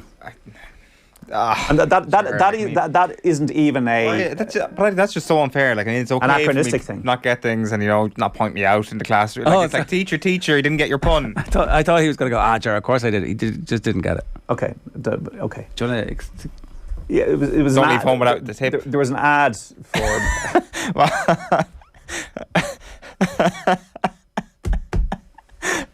Keep going, keep explaining. There was an American Express ad in the 80s, and it was like, "Don't leave home without it." Is the key, the catchphrase. Okay. American Express. It's as famous as I feel like chicken tonight. No, it's not. It is. No, it's not. It was for us growing up in the 80s. I feel like Chicken Tonight is far more famous than Don't Leave Home Without It. American Express was advertised in Ireland in the 80s, is it? Capitalism is a lot older than I thought. Wow. Yeah, I never had on a card, but hopefully we'll have the winner this week of the American Express tournament. Starts in California tomorrow. As I said, Target Golf. This is not the Open Championship. This is a course you need to make birdies on. So last week, Keith Mitchell tied for 7th at 66 to 1 each way. Got a partial return on that. And Corey Connors, the headline tip, was 11th. So close but no cigar in Hawaii. So we're going to go for Scotty Scheffler to win this week. Scotty Scheffler is 18 to 1 for 3 each way. 8 top 10s last year. Amazing he's never won on the PGA Tour. Dusted John Ram in the Ryder Cup singles. 2 top 5s already this season. Makes a load of birdies. Good driver of the golf ball. 3rd in this 2 years ago. This is the time for Scotty Scheffler. 18 to 1 for 3 each way. That's the headline tip this week. The second one is Ricky Fowler. 2 each way, 45 to 1 for Ricky. Plays well in the desert. Like he's been in the wilderness, we all know that about Ricky Fowler, but I think a comeback is on the cards. 3rd in the CJ Cup back in October. He's happy, he's just had a child. 2 decent performances here at the American Express, tied for 21st and tied for 2nd 2 years ago, and was 3rd in that CJ Cup. As I said, there are worse each way shouts than Ricky Fowler. And then €1 each way on the following 5 golfers. These are on otbsports.com and on the app for a more extended rationale, but I'll just give you headlines on these. Adam Hadwin at 80 to 1, 2nd, tied for 2nd, 3rd and 6th in this event. Need I say more? Doug Gim, 125 to 1, was 5th in this last year, was the top amateur in the world, the top college golfer. Just needs to get it together, Doug Gim. Really good ball striker. Andrew Putnam, 150 to 1, 4 rounds in the 60s in Hawaii last week, was 27th. Never worse than 34th in this in 4 starts, and was 10th a couple of years ago. Nick Hardy is 200 to 1. Nick Hardy, good ball striker, comfortable in the Pro-Am format, which you'll have this year. He's a bit of an outsider that I like. And Sahith Theegala at 200 to 1 was the best college golfer in the USA a couple of years ago, and he led at the Sanderson Farms Championship in October after 54 holes. I think, like Will Zalatoris, he's a bit of a star in the making. Sahith Theegala 200 to 1. So Sahith Theegala, Nick Hardy, Andrew Putnam, Doug Gim, Adam Hadwin. These are the very small each way bets because we're trying to get maybe 40 to 1, 30 to 1 a place. But the 2 main ones, Ricky Fowler at 45s, and the headliner to win, Scotty Scheffler this week against the likes of John Ram and Patrick Cantlay, who are too short the betting for me. All right, John, good stuff. Thanks very much for that. And of course, John will be back on Saturday afternoon on Off the Ball on News Talk as well. A couple of comments for you. If a Division 4 team win the Tailteann Cup, who gets relegated from Sam Maguire to allow them to be promoted? So this is obviously in proposal green, where we have the original the 4 divisions. So they would just get promoted. Division 14 that doesn't get promoted, the bottom team with the worst record in Division 2 would drop out. Yeah, and that there is a possibility that you'd have the teams from the Allianz League, Division 3 and 4 getting promoted, and on top of that a separate Tailteann Cup winner. So there is going to be a sense of jeopardy around those teams in the bottom half of Division 2 because they could all potentially drop out of contention for Sam Maguire in the league, and then they would have the opportunity to just get back in through the provincial championships afterwards.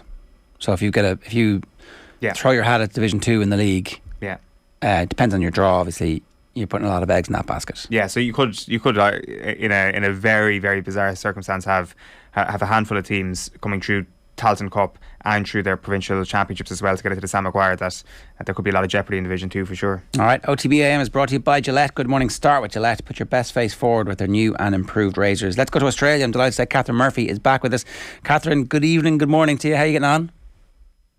Very well. I just want to double check before we start, Ger, that Eoin hasn't been saying anything bad about Cavan. Not this week, funnily enough. We got cancelled. That's good. The people of Cavan piled on last week on Twitter in support of you after that big win against Tyrone. They're already booking their rooms in the Croke Park Hotel for the first weekend of July. I think Sam's coming home. I need to book mine.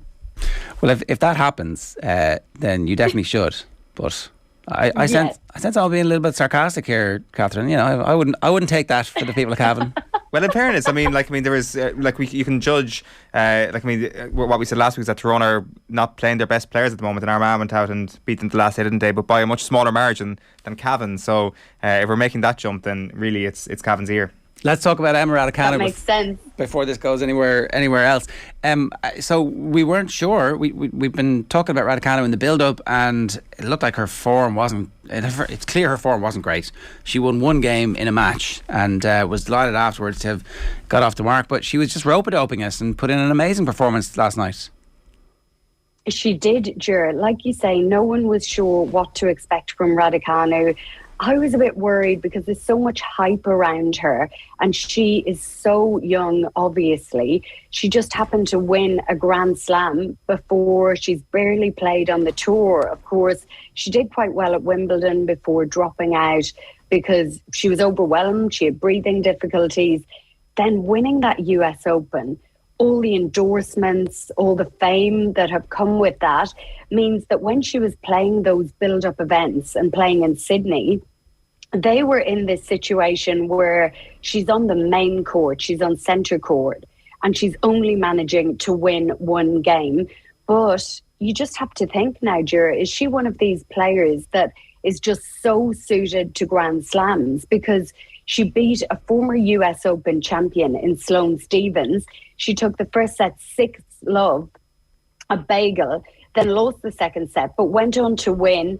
The look on her face, Ger, was one of just relief. I'd say she is just so happy to have won her first match at her first Grand Slam since the US Open, because her trajectory has just been so unbelievable that she barely played. She only had her first win on the WTA Tour after her first Grand Slam, which is a crazy situation. So it was really good to see her get a win. It really does cement the whole notion that this is the beginning of an incredible career. Like, irrespective of, you know, whatever happens, like, it's clearly not going to be a straight line for her. Everything won't be always amazing. But to deal with the pressure of what happened in the US Open, to come back from that, to deal with the pressure of the slightly dodgy build-up, and come out and win your first set 6-love is like, well, there's ice in those veins. There is ice in those veins. And I find a lot of the pressure comes from, like, you were clearly so across the tennis tour, which goes all year long. But for casual tennis fans, there are only Grand Slams. And they only look to that and they want to see her straight away, you know, getting back to a final perhaps. And I think when you're aware of the entirety of the tour, you know, it's so much more than that.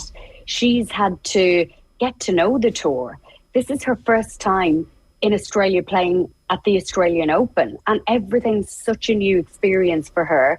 But like you said, to do what she did, I think we can expect even better things, because she's kind of got that match out of the way. She's got those nerves. She's had that relief. But I'm just so impressed with her in that match where she only won a game, the way she laughed afterwards. You know, she was able to laugh at herself. And I think that is a really good sign. It's just struck me that the Daily Mail and a couple of other outlets had the story when Djokovic was going through his episode of whatever it's called, Banged Up Abroad. What was that? What's the show? Nothing to declare. Nothing to declare. They had the story that Netflix are filming a Drive to Survive, or whatever it's going to be called. Raducanu is kind of the perfect star for something like that, where she has already become a global icon. She's big in America, she's big in the UK, she has a really interesting heritage, and you know, I don't know if she's involved or not. Is there a lot of talk about that at the moment as an ancillary around what's happening? Has it kind of bubbled up to people's attention just yet on the tour? It's been such a bizarre build-up, and when that announcement that Netflix were in town came, it was like all anyone could think of was Novak Djokovic, and it's all I can think of. I'm thinking, how much access did they get? How will they portray it? We know that when a huge crisis hits a sports organisation or a governing body, they tend to really close up. Since the tournament started, we've only had one media release from Tennis Australia, basically backing the CEO and the tournament director and saying, we want to move on. We want to focus on the tennis now. But I just can't help but thinking, where were Netflix in all of this? What access did they have? And I think when this series launches, that's what everyone will be watching for. And, you know, that is a shame because of good stories like her. I've no doubt that she'll feature prominently. She's so eloquent.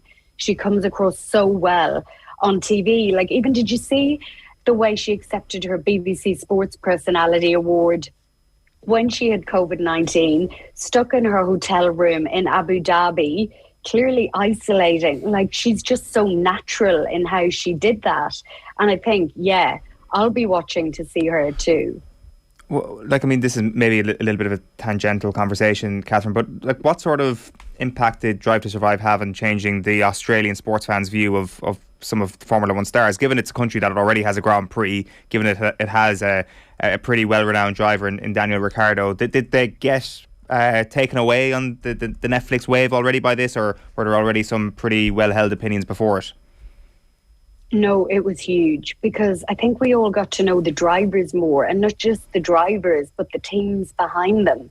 And although Australia has a Grand Prix, it feels like the Grand Prix kind of lands in town, takes over Albert Park for a couple of weeks.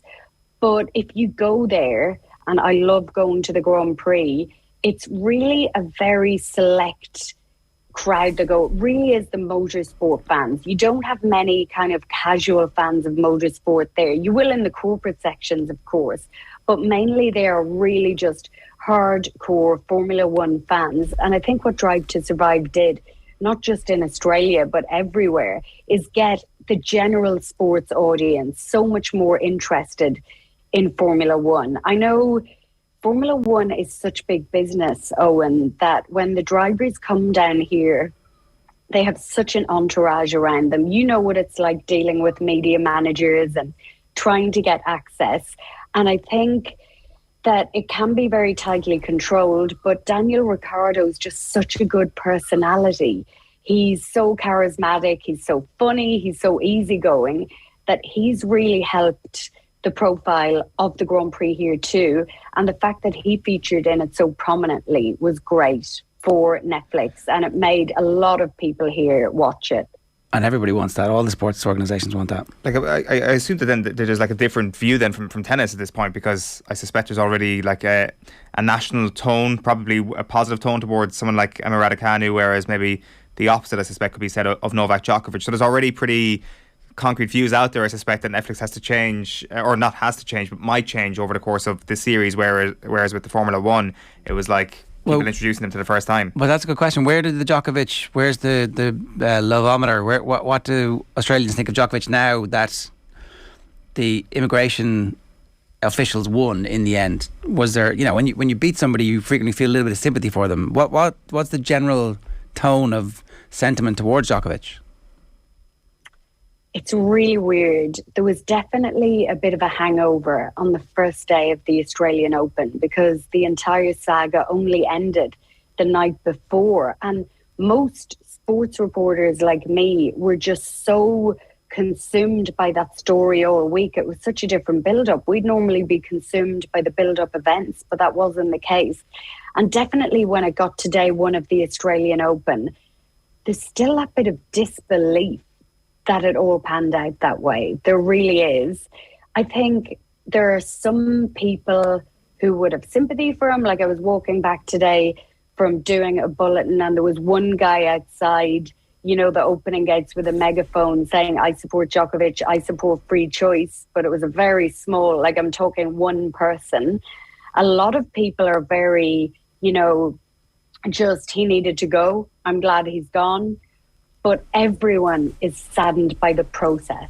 Everyone's saddened by what happened in Australia last week. I mean, that didn't look good for anyone. It didn't look good for the government. It didn't look good for tennis. I think Andy Murray said exactly that no one came out of last week well. I think we all agree on that. You mentioned Andy Murray there, obviously a very emotional victory for him. What do you rate his chances of lasting into week 2 of this tournament, Catherine? I am not so sure. The thing about Andy Murray is he loves a 5-setter. Now, I am no expert on metal hips, but I'm thinking metal hips do not love 5-setters. And honestly, I could see it coming. He was 2 sets to 1 up. And I was just like, it's going to go 5 sets. It was Nicholas Basilashvili, who he played in the build-up to the event. I just knew it would go the distance. It's so Andy Murray. but he really needs to think about that metal hip, which I think should have its own social media account at this point, because it's crazy what he's doing. And he has so much support in Melbourne. The crowd love him. He was playing on, I'm calling it Nick Kyrgios Arena, because Nick Kyrgios owns that stadium. It's actually called John Cain Arena, but the crowd absolutely love him there. Now, they were doing this weird thing that you will know more about than me. I'm just not down with the kids. They were chanting Sue, as in the Ronaldo celebration, which you can maybe explain. And it sounded like booing. And the crowd supporting Andy Murray, because he's great mates with Nick Kyrgios as well, he thought he was being booed. So that was a bit odd, but it was just great to see him win. However, he did look absolutely exhausted afterwards. He faces a Japanese player next, Taro Daniel, who's ranked 120 in the world. It's all about how he recovers, like how that metal hip recovers. I mean, I imagine there are people watching today who have metal hips who don't even want to go out and mow the lawn, and he's playing 5 sets. It's madness. It is pretty impressive. You mentioned Kyrgios, and it's his world, and we're all just living in it, and that seems to be how he started the tournament. Yeah, wow. Nick Kyrgios last night. So he hasn't played, I don't think, since September. Didn't play any of the build-up events because he contracted COVID-19. His manager told me he was symptom-free, but last night when he was interviewed, he said he did have a couple of bad days, a few days after he got that positive test. So we were all worried, like, is he going to bring the energy? He was taking on Liam Brodie of the UK, who qualified for the event. And to give you an idea of what it's like to play against Nick Kyrgios, after poor Liam Brodie was thrashed in straight sets, and he was a victim of all the trick shots that Nick Kyrgios has. We had the underarm serve, the tweeners. He even drank a fan's beer in the crowd after to celebrate, which I'm pretty much sure isn't COVID safe. But it's Nick's world, and we are all living in it, as you say. So he was amazing. But Liam Brodie, guess what he said after?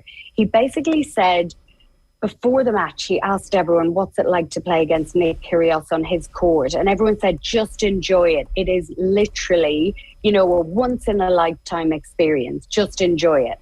And he said, you know what? It was awful. He said it was terrible. He was even getting sledged by the crowd, which is so not tennis. But it is tennis in Australia, and he's obviously used to Wimbledon. So he was asked if he could repeat some of the sledges, and he said no, absolutely he couldn't. So not even suitable for your show, Ger. But what a night. It was like a nightclub. It's the only legal nightclub in Melbourne right now. Like, I mean, I know you've said there a moment ago that we might be able to explain the Ronaldo thing a bit better, but why are the crowd paying tribute to Cristiano Ronaldo? Do you have any idea? Why would you, if you love a player like they love Andy Murray and Nick Kyrgios, why would you make a noise that sounds like boo? Because Andy Murray was really, like, he just didn't know what it was. He didn't understand it. Nick Kyrgios said, I don't know what I've done to this place, but I've made it like a zoo. Well, that's every year, Nick. This is just a different type of zoo we're dealing with. And I don't know if the crowd were doing it again today, because would you believe Nick was playing doubles with Thanasi Kokkinakis, one of his great mates, and they had a ball. They were giving away tennis rackets. You could hear the crowd almost half a kilometre away from Melbourne Park. There were queues to see them. They are just rock stars. And look, he must, in his quieter moments, which are presumably quite rare, he must be thinking, I've got a chance here. He said last year, Ger, that, I just want to have fun. And you definitely believe it when you watch him on the court and you see him just trying to entertain. Like, who does an underarm tweener serve? And, he would laugh when things wouldn't come up. Poor Liam Brodie was forced to laugh as well. That's all he could do. He had to look like he wanted to be part of the fun. That's the biggest question with Nick Kyrgios. It's like you say, in his quieter moments, does he sit there and say, oh, why don't I just give it a red hot crack and see what I'm really capable of? Because even at training, in the build-up to his first round match. He went for a practice hit on the courts and he brought his girlfriend with him, and they're doing posts together, on the side of the court. It's like love all, up the court. And, if you're bringing your partner to training, and I'm not criticising it, good on him. It clearly worked. He won in straight sets. But he really wants to have fun. That's what he says is his goal. I'm just happy that he is willing to provide such great entertainment. Well, hopefully it lasts at least into the second week and we get to follow it a bit more. Catherine, great to have you with us again. Thanks a million. Cheers. Thank you, Jura. Thank you, Eoin. See you later. That's Catherine Murphy, live on the line from Melbourne this morning. Cavan at 100 says, up Cavan, which I think we get every time we have Catherine on, which is fair enough. Yeah, I wonder are they going to be... I believe you're ripping the piss out of Cavan again. I wonder will they be streaming their Division 4 matches live in the Boar's Head this year? I presume so. Yeah, I hope so. Is that legal, or have you just outed poor Hugh? No, I was actually more of a Division 4 dig. Once the Cavan person went off the line, I can just say what I want, right? Yeah, okay. 10 minutes past 9 this morning. Here's what's coming up on OTB Sports Radio across the day today. At 10:30, it's live, the Club Championship show with AIB. OTB Gold at 1 o'clock is James McLean. 3 o'clock, the Koi Gig Pod, referee Michelle O'Neill. At 4 o'clock, it's our retro panel, Try Not to Think About It. And Gooch Cooper at 6 is OTB Gold. And then the show is obviously live tonight from 7. We're going to take a quick break. Back after these.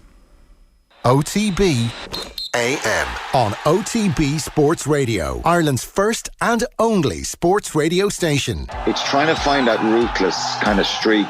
Munster legends Alan Quillan and Niamh Briggs are joining forces to bring you all the latest analysis, news, interviews and so much more. Ty Byrne is so exceptionally good at picking his moments. It's the fans really that you want the head coach to address. I think it was the red card.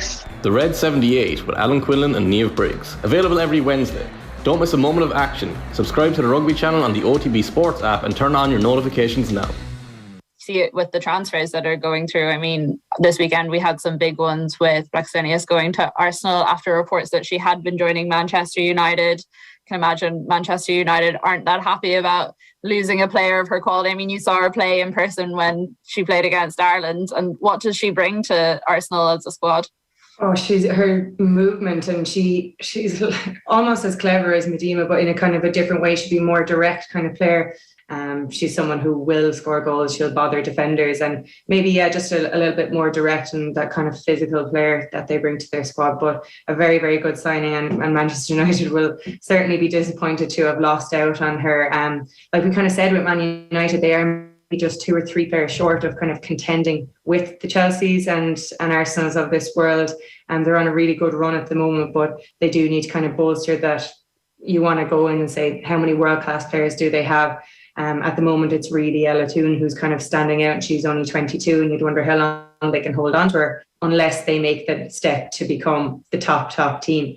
So it'll be interesting to see if they can start to attract those bigger names. Arsenal obviously are more synonymous with the women's game, having been around for so long and been so successful. But then again, Man United are Man United, so they're going to always have that draw. With prices from only €289 for fully comprehensive car insurance, everyone's making the jump to getsetgo.ie. New business policies only. Prices subject to minimum premiums. T's and C's apply. MCL Insurance Services Limited Trading is getsetgo.ie is regulated by the Central Bank of Ireland. OTB AM with Gillette. Put your best face forward with our new and improved razors.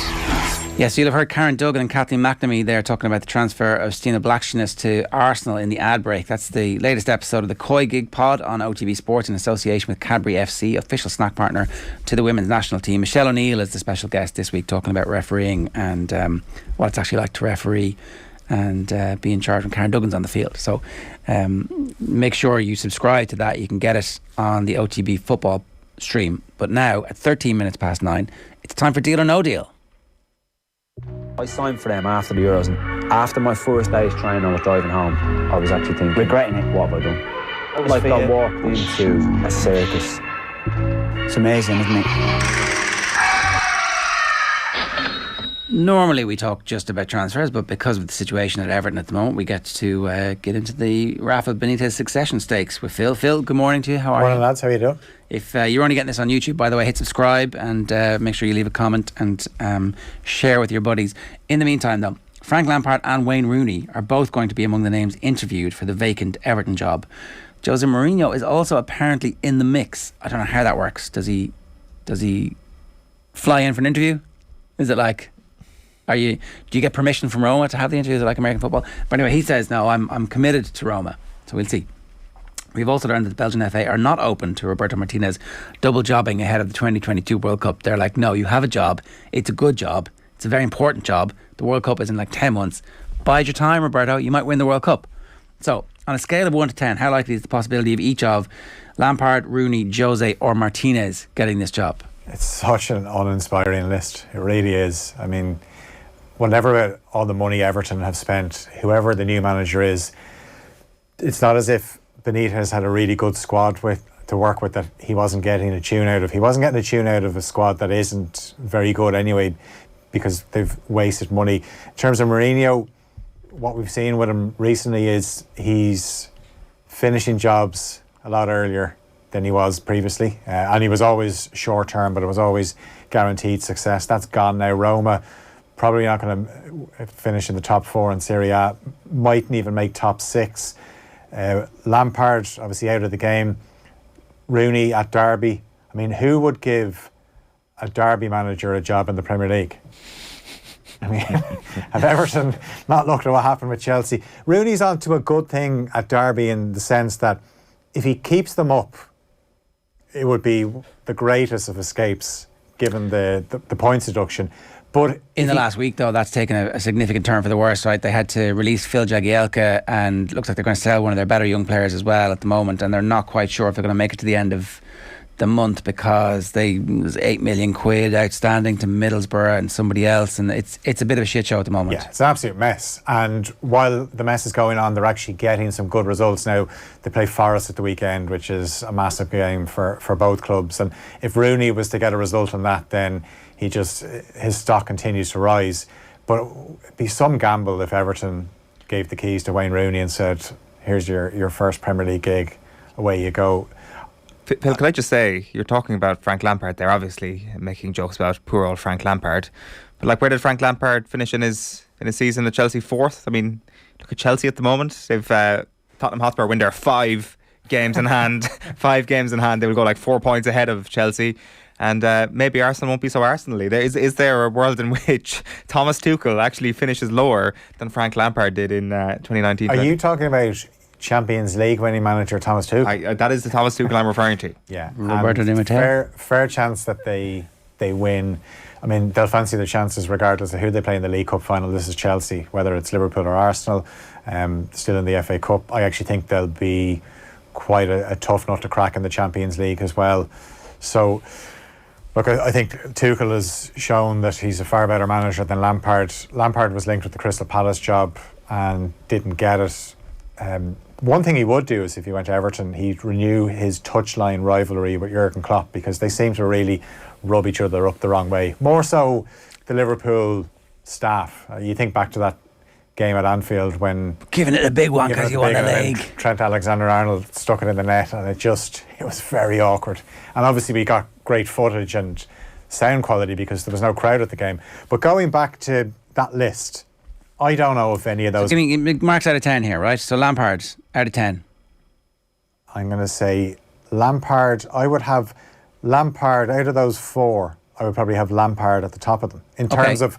So instead of going out of 10 here, you're power ranking them first. That's a good idea. Give us them. Yeah, but I don't think that necessarily. I think from an Everton point of view, they're not going to be able to get Martinez. That, by the way, that's madness. He was run out of the club.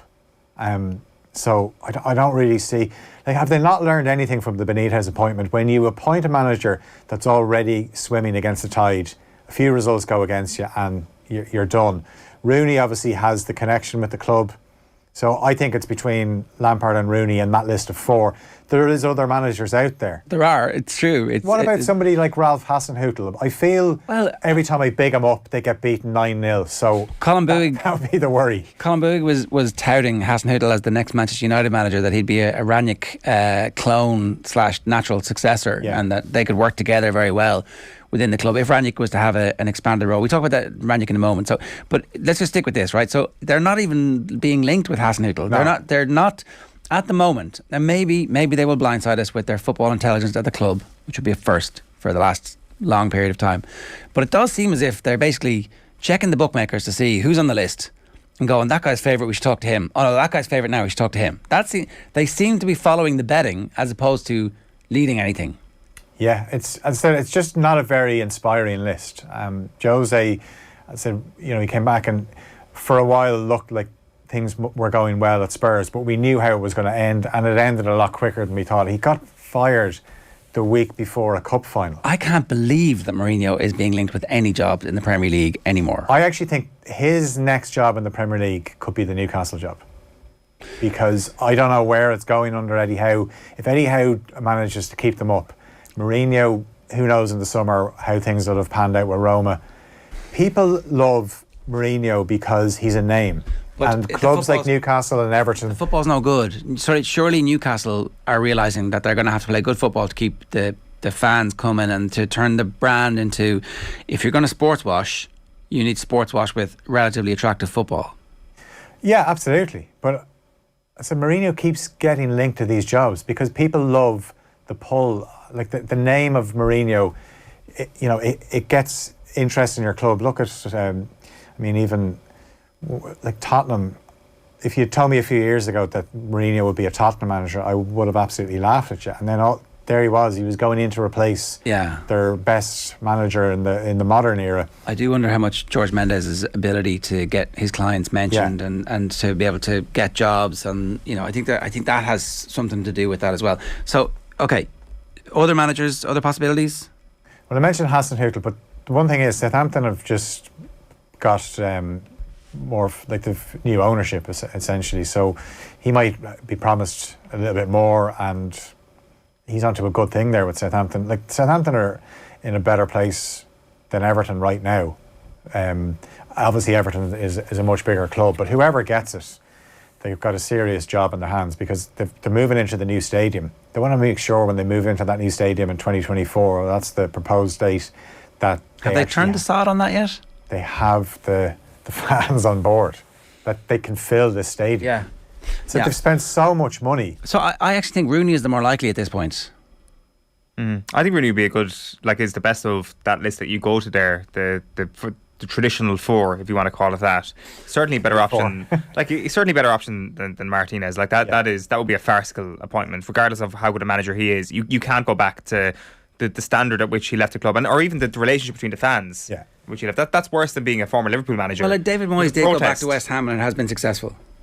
I mean, he was sacked. There was no protest against David Moyes before he left West Ham. There was a protest against Roberto Martinez. I know, but maybe the Everton fans have learned a bit. They still have the banners. They're ready to go again if they have to. Are Everton fans are they? Is there like a level of insecurity here where they're like, oh, this guy was good enough for Belgium, we just didn't know what we had? I don't think so. I think like international football and the Premier League are so different. And let's not forget the night that Roberto Martinez was appointed Belgian manager. I mean, we were all shocked.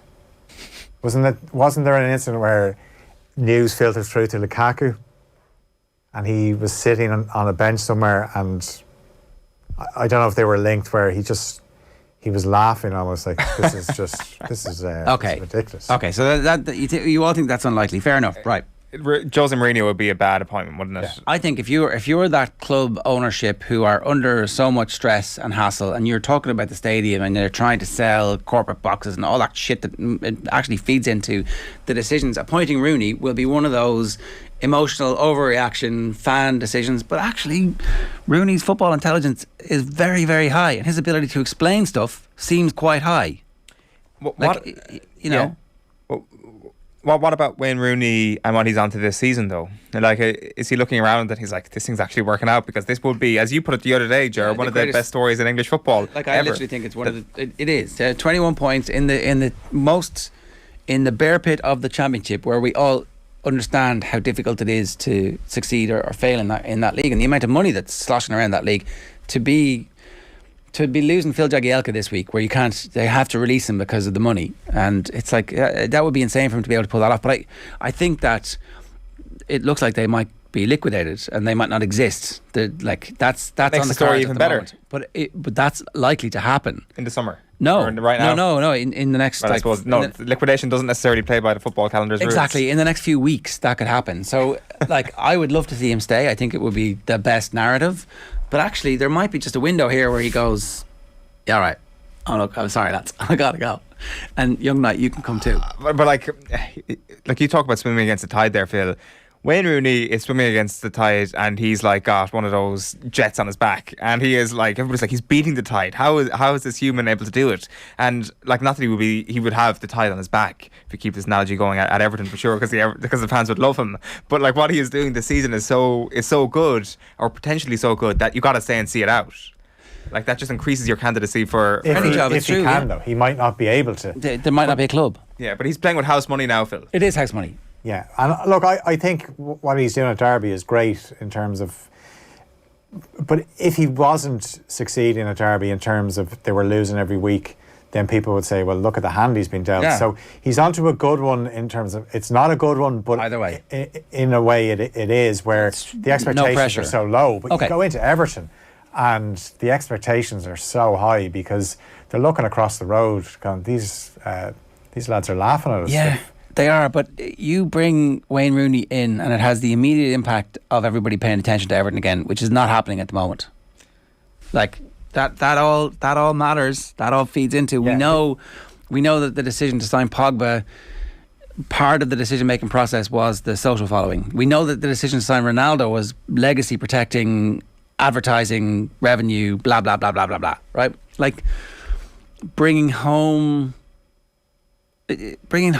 Wayne Rooney again, it sounds, Ger, like you have there's power there. You have a social post ready to go with Wayne Rooney scoring that goal against Arsenal and Clive Tilsey going, remember the name.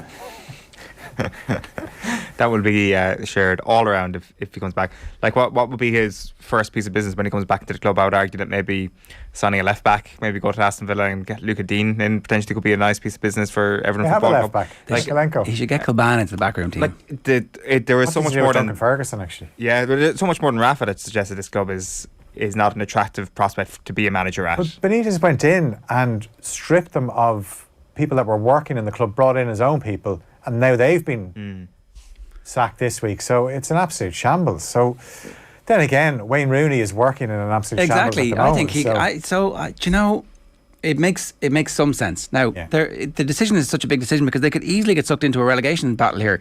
Everybody's, they're too good to go down, but like their performance the weekend, not too good to go down. Yeah, I don't know. I think you'll see a reaction from them this weekend against Villa. Big dunk will get them fired up. I just think having Benitez there, you wouldn't hear it from the players, but I'd say, and I remember listening to one of Seamus Coleman's first interviews when Benitez was appointed, and of course in true Seamus Coleman there was definitely subtext, wasn't there? Fashion, he spoke highly of and respectful of Rafa Benitez, but surely when Benitez came in there was players looking around going, we don't want this guy.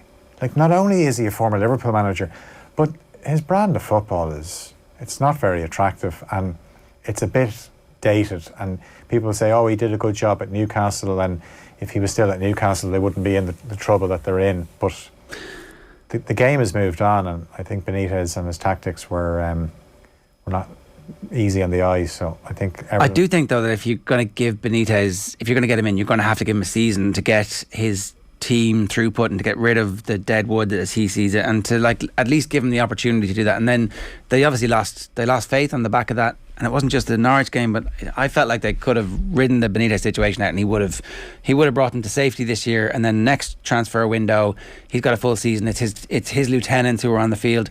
Like, I don't think Benitez is as bad a manager as he's shown in this period of time. I think that Everton being a basket case is what I have some sympathy with the Guillaume Balaga tweet thread, and I have some sympathy with Benitez going, I didn't realise the situation was as bad as it is. I do have some sympathy with that.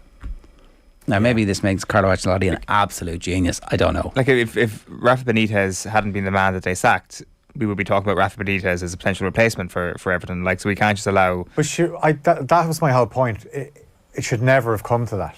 When he was first linked with that job, just because of the Liverpool stuff. Absolutely, yeah. And I don't. People might say that's small-minded, but I just think that you don't want a Liverpool manager coming into Everton. And I feel the same that when Rodgers has been linked with Manchester United, same again. And look, you see it in other leagues where there's no problem. Managers switch over, it's fine. But I just think that straight away, Benitez was walking into Everton and the banners were made already, and they obviously got their outing over the last few weeks. All right. And that was that. Anthony Martial is trying to get out of Manchester in this window. We know that there was a row. There was a difference of opinion about who said what to who when, and they seem to have made peace now. Fabrizio Romano says he will not move to another English club. Barcelona, Sevilla and Juventus are all interested. Overnight, Juventus have emerged as the frontrunners to sign him. Who should buy Martial? How high is his ceiling at 26 years of age? And what's he worth? It's the reason that he won't go to another Premier League club is because they've seen him play and maybe they don't want to sign him, because he's been dreadful for the last few seasons and there's potential there. And obviously we remember how he announced his arrival to United and all that money that they paid for him. I think his best position, I've always felt, is still playing out wide on the left. There's definitely a role there in the Juventus team. Something like they tend to play with a three up front. Chiesa is no longer part of that three now because of his cruciate injury. So he's good enough to get into the Juve team. He's 26. Maybe a change would be good for him. But, I don't think he's going to be one of those players. He might get back into he can always get back into the French squad, but I don't think he's going to be the player that we all thought when United bought him and paid that money for him, that this kid was going to be an absolute superstar. I think he'll have a fine career, but I don't think he's ever going to reach those levels that we had hoped that he would do. He could go to the Bundesliga or Ajax, perhaps, another Champions League team, and succeed there where others have a well-worn path. Okay, so what's he worth? Well, they probably Juve are usually pretty good at negotiating, so probably 30 million would they? United need to clear players off the books. Yeah, I'd take like 10 million for these. Just, all right, it's a loss. We will amortise this over the coming years. Our accountants can work out how to make this look like less of a shit show. Let's go, because it's just a bloated squad full of players who are pissed off. Okay, Manchester United have acknowledged that Pogba is playing for a big transfer. This is what Ranić said. He's going to be professional. He's going to put it in over the next 3 months to try and get more money for himself. Can you see him making an impact once he's fit, which apparently is right now, right? We're saying Ranić is like, he's fully fit, ready to go. Where will he end up? Will he win a Champions League in the next 5 years, Phil? If he goes to Real Madrid, he has a chance, yeah. But again, another player that they have to get rid of, because, 2016, the summer of 2016, he made the move. Here we are, January 2022, and has anyone found out where Paul Pogba's best position is? I feel like I've been stuck in a world of that conversation for the last 6 years, and I don't have the fight anymore. We were having this conversation earlier, Phil. Does he play in the 2, or the 2? I think he plays in the middle 2. Yeah, thank you. Oh no, is that what I said? Yeah, so thank you. But okay, Pogba's great when things are going well. So he's going to play out the rest of the season. Is he going to play well? He'll play well. If United are playing well, Pogba will probably look pretty good. If United are playing badly, then Pogba will get a lot of criticism. I think at times he gets way too much criticism. I think we've seen since he's arrived at the club, Pogba is not the reason United are in the situation they are in at the moment. He's one of the factors, but certainly not one of the main factors, like a lot of people seem to want to think. What impact will John McGinn make at Old Trafford if he signs in the summer for Manchester United? He would definitely improve them, but with all due respect to John McGinn, is he the kind of player that Manchester United need to get right back to the top? Or are they at a stage now where they can't get to the top right now? So they have to get to the next level, because at the moment, obviously City are head and shoulders above everyone. Liverpool are the closest to them, then Chelsea. So United have to get to Chelsea, then they have to get to Liverpool, and then they have to get to Manchester City. So is McGinn what you would kind of call a bridging signing, where he can definitely improve you? I just think their biggest issue is not that kind of midfielder, but a midfielder that can basically protect your back four.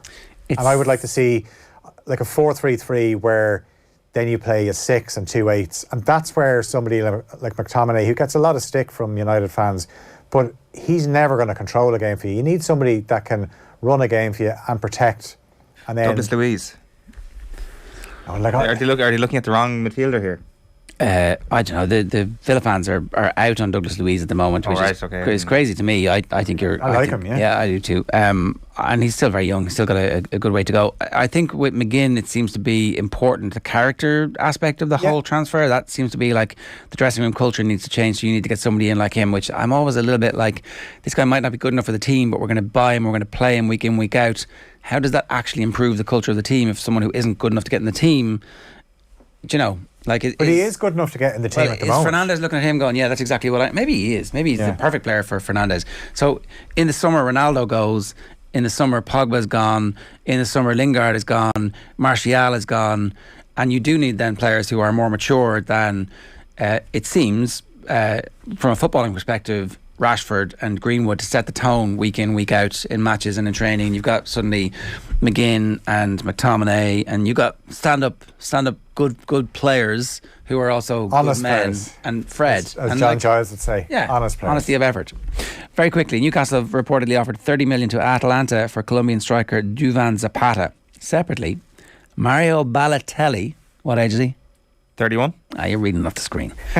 Mario Balotelli, 31, is currently playing for Adana Demirspor in Turkey, where the club president says Newcastle are trying to sign him. Nice. I mean, this would be amazing. Nice. See, this goes back. This is almost like the Mourinho conversation, where people want to sign somebody like Balotelli because they think he's a big name. We've got it. You know, we've arrived now. We can sign a player like Balotelli. Zapata now would be a good signing. You would have seen him play for Atalanta against United. He scored in the game in Bergamo. He was on the bench, came off the bench at Old Trafford, and he played against Liverpool last season. Now he is a good striker. He would definitely improve Newcastle.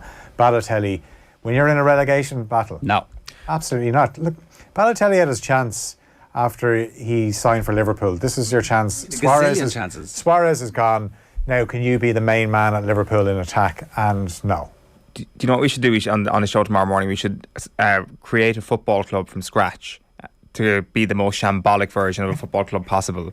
Who would be your striker? Balotelli would be the striker. Jose Mourinho would be your manager. Aubameyang will be at the club. Mesut Ozil's coming out. Mesut Ozil is definitely coming back to this club. How would you feel about Marko Arnautovic coming in, or because of him and Mourinho's previous? Arnautovic on the bench for sure. Was it Nasri who tweeted the picture of him? Samir Nasri, and then bring in that great IV company in to be your doctors. Exactly, that would work. On a scale of 1 to 10 at the moment, how likely are Newcastle to go down? Because it's, Norwich did a bit fruity at the weekend. Yeah, that was the Watford equaliser was a sickener for Newcastle, but I think Newcastle are going to stay up. I think there's a few more players to come in. There's talk of Carlos, the Sevilla defender, coming in. They'll sign probably 2 or 3 more players, so I think they'll be all right. I think I'm sticking with the 3 that I picked at the start of the season: Norwich, Watford and Burnley to go down. So. Okay, Burnley certainly look like when you're selling your best striker to your relegation rivals, it looks like some kind of decision has been made somewhere along the way that losses are being cut. Very quickly, right? Leicester and Newcastle are the latest English clubs to be linked with Christian Eriksen. The Dane was fitted with a cardioverter defibrillator following his collapse at Euro 2020, which makes him ineligible to play in Italy, but English rules would allow him to return to the Premier League. Where do you see him ending up? And on a scale of 1 to 10, how likely are we to see a fly-on-the-wall documentary of his comeback journey with a Premier League club on a major streaming platform in the next 18 months? Well, Brentford seems to be the name that's coming up a lot, obviously, because of the Danish connection with Brentford. Obviously, the owners involved in Midtjylland as well. The documentary, I mean, I think I'd be more interested to see a documentary on why professional footballers, it seems that there is more and more heart issues with players. And by the way, I'm definitely not implying it's to do with COVID. This is obviously something that has happened. Is it the fact that maybe one of the COVID issues is the schedules obviously are busier, but the pace of the game is played at. I would like to know why we're starting to see more and more of this. The Christian Eriksen story, if he does get a move to the Premier League and it works out, then yeah, it's a documentary that would interest a lot of people.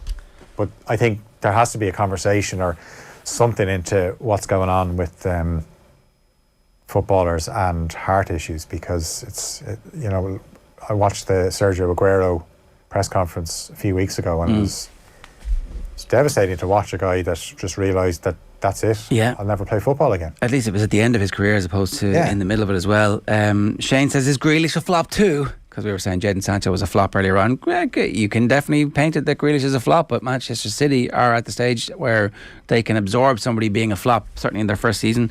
There is also a track record of players not being great at Man City in their first season and then coming good over a period of time. So I'm not saying that they would be cutting their losses on him just yet, but you wouldn't rule out the possibility that Grealish is available for a cut price 35 to 40 million in 18 months, would you? No, but the thing is, like, Grealish is still young enough to be a sponge. Jadon Sancho is definitely a sponge. Unfortunately, he is absorbing Manchester United, and Jack Grealish is absorbing Manchester City's culture. One of those players is going to get it better quicker than the other. And one of them's going to have a fair few medals around his neck as well. Yeah, at the end of the season. So far, Rangnick has been shown up by Eddie Howe, Ruben Lage and Steven Gerrard, all young managers, new in the door clubs with worse squads. Tough to say that Rangnick has impressed. And John says, I think nearly 3 years of bad management by Ole has a lot to do with it. The tail has been wagging the dog for far too long at United. Too many average players, too much dead wood around the place. That's today's Deal or No Deal. Thanks, Phil.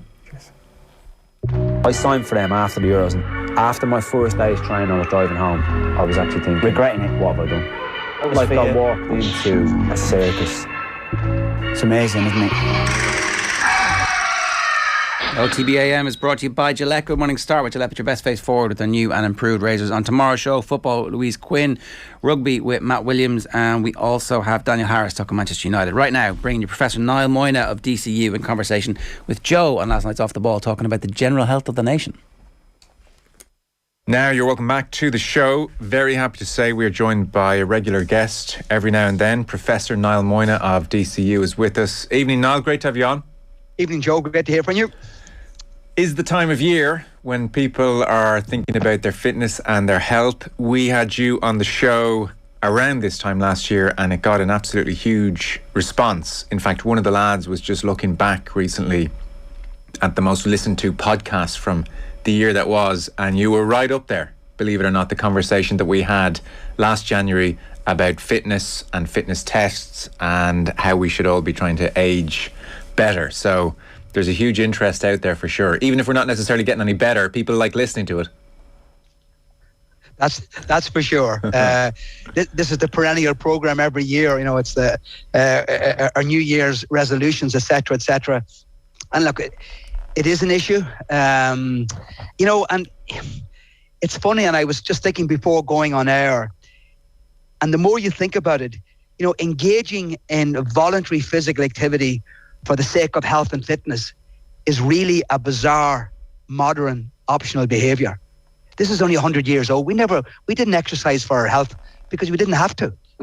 You know, so think about that. We're not even programmed to be physically active optionally. We try to conserve our energy because for thousands of years we spent most of the day being physically active. So we come home and we sit down and try to conserve it.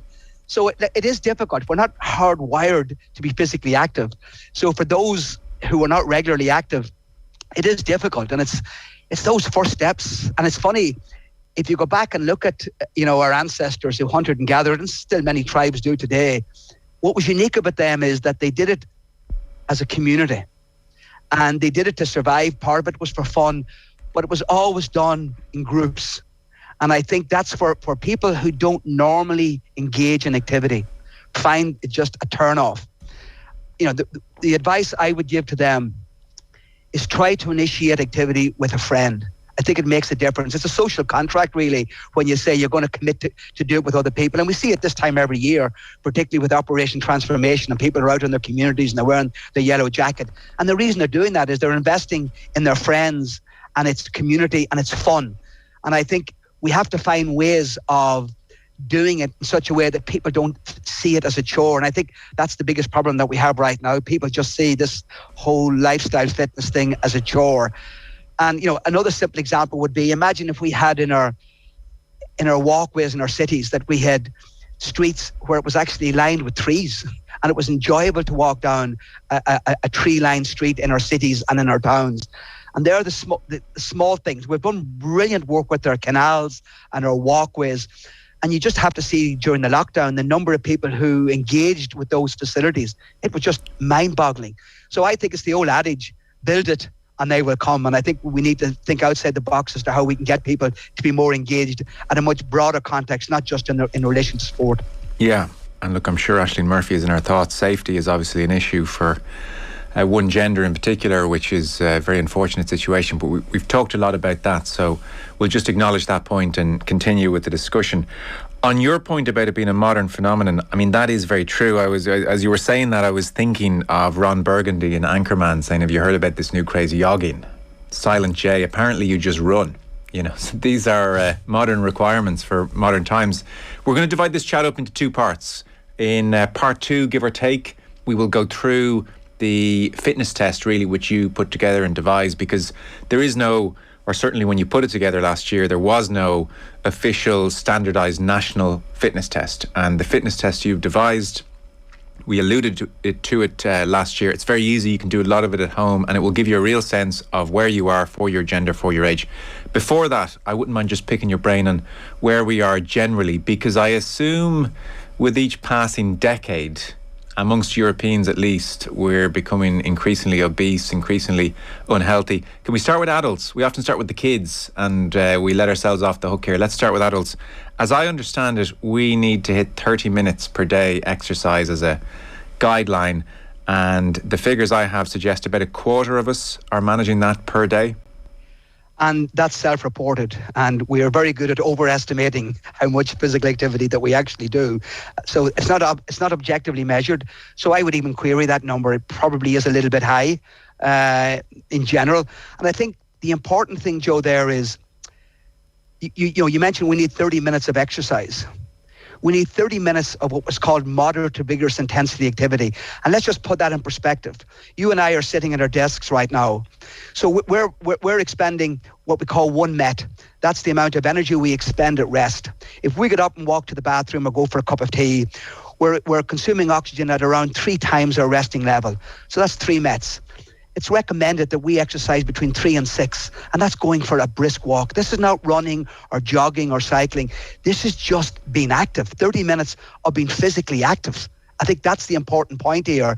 It's not about organised exercise. It can be unstructured activity that you can accumulate throughout the day. And, you know, I think in the cities, more people get the opportunity because of their commute to work and getting off buses and trains.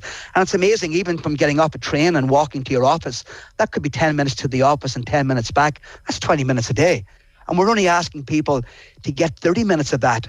And, you know, our statistics tell us that only 1 in 4 of us, or maybe even 1 in 5 of us, are only attaining those numbers. So it isn't a really difficult level or intensity of exercise that we're asking, or activity or movement that we're asking people to do. We're asking people just to think about moving more throughout the day and spending less time being sedentary, because as a society, and we're no different to any other country in the Western, in the developed world, we are engineering activity out of our lives. And that's why it's a modern phenomenon that we have to exercise for our health, because we never had an issue in the past about strength and our body composition and our endurance, because we were physically active all day. So now I think we had to be a little bit, particularly as we get older. And again, I think that is changing as well. There was this perception that you reach 65 years of age, you were pensionable, you're out to pasture. I mean, that's the start of life. There's studies showing that people in their 80s and 90s can increase muscle mass, can improve their flexibility, their endurance. So at any stage in life, you will get the benefits from exercise. Yeah. The point about engineering exercise out of our world is so true. As even, you can't buy a car anymore where you close the boot yourself. Just one of these tiny little things that we might have done 100 times a week before, and now you just press a button.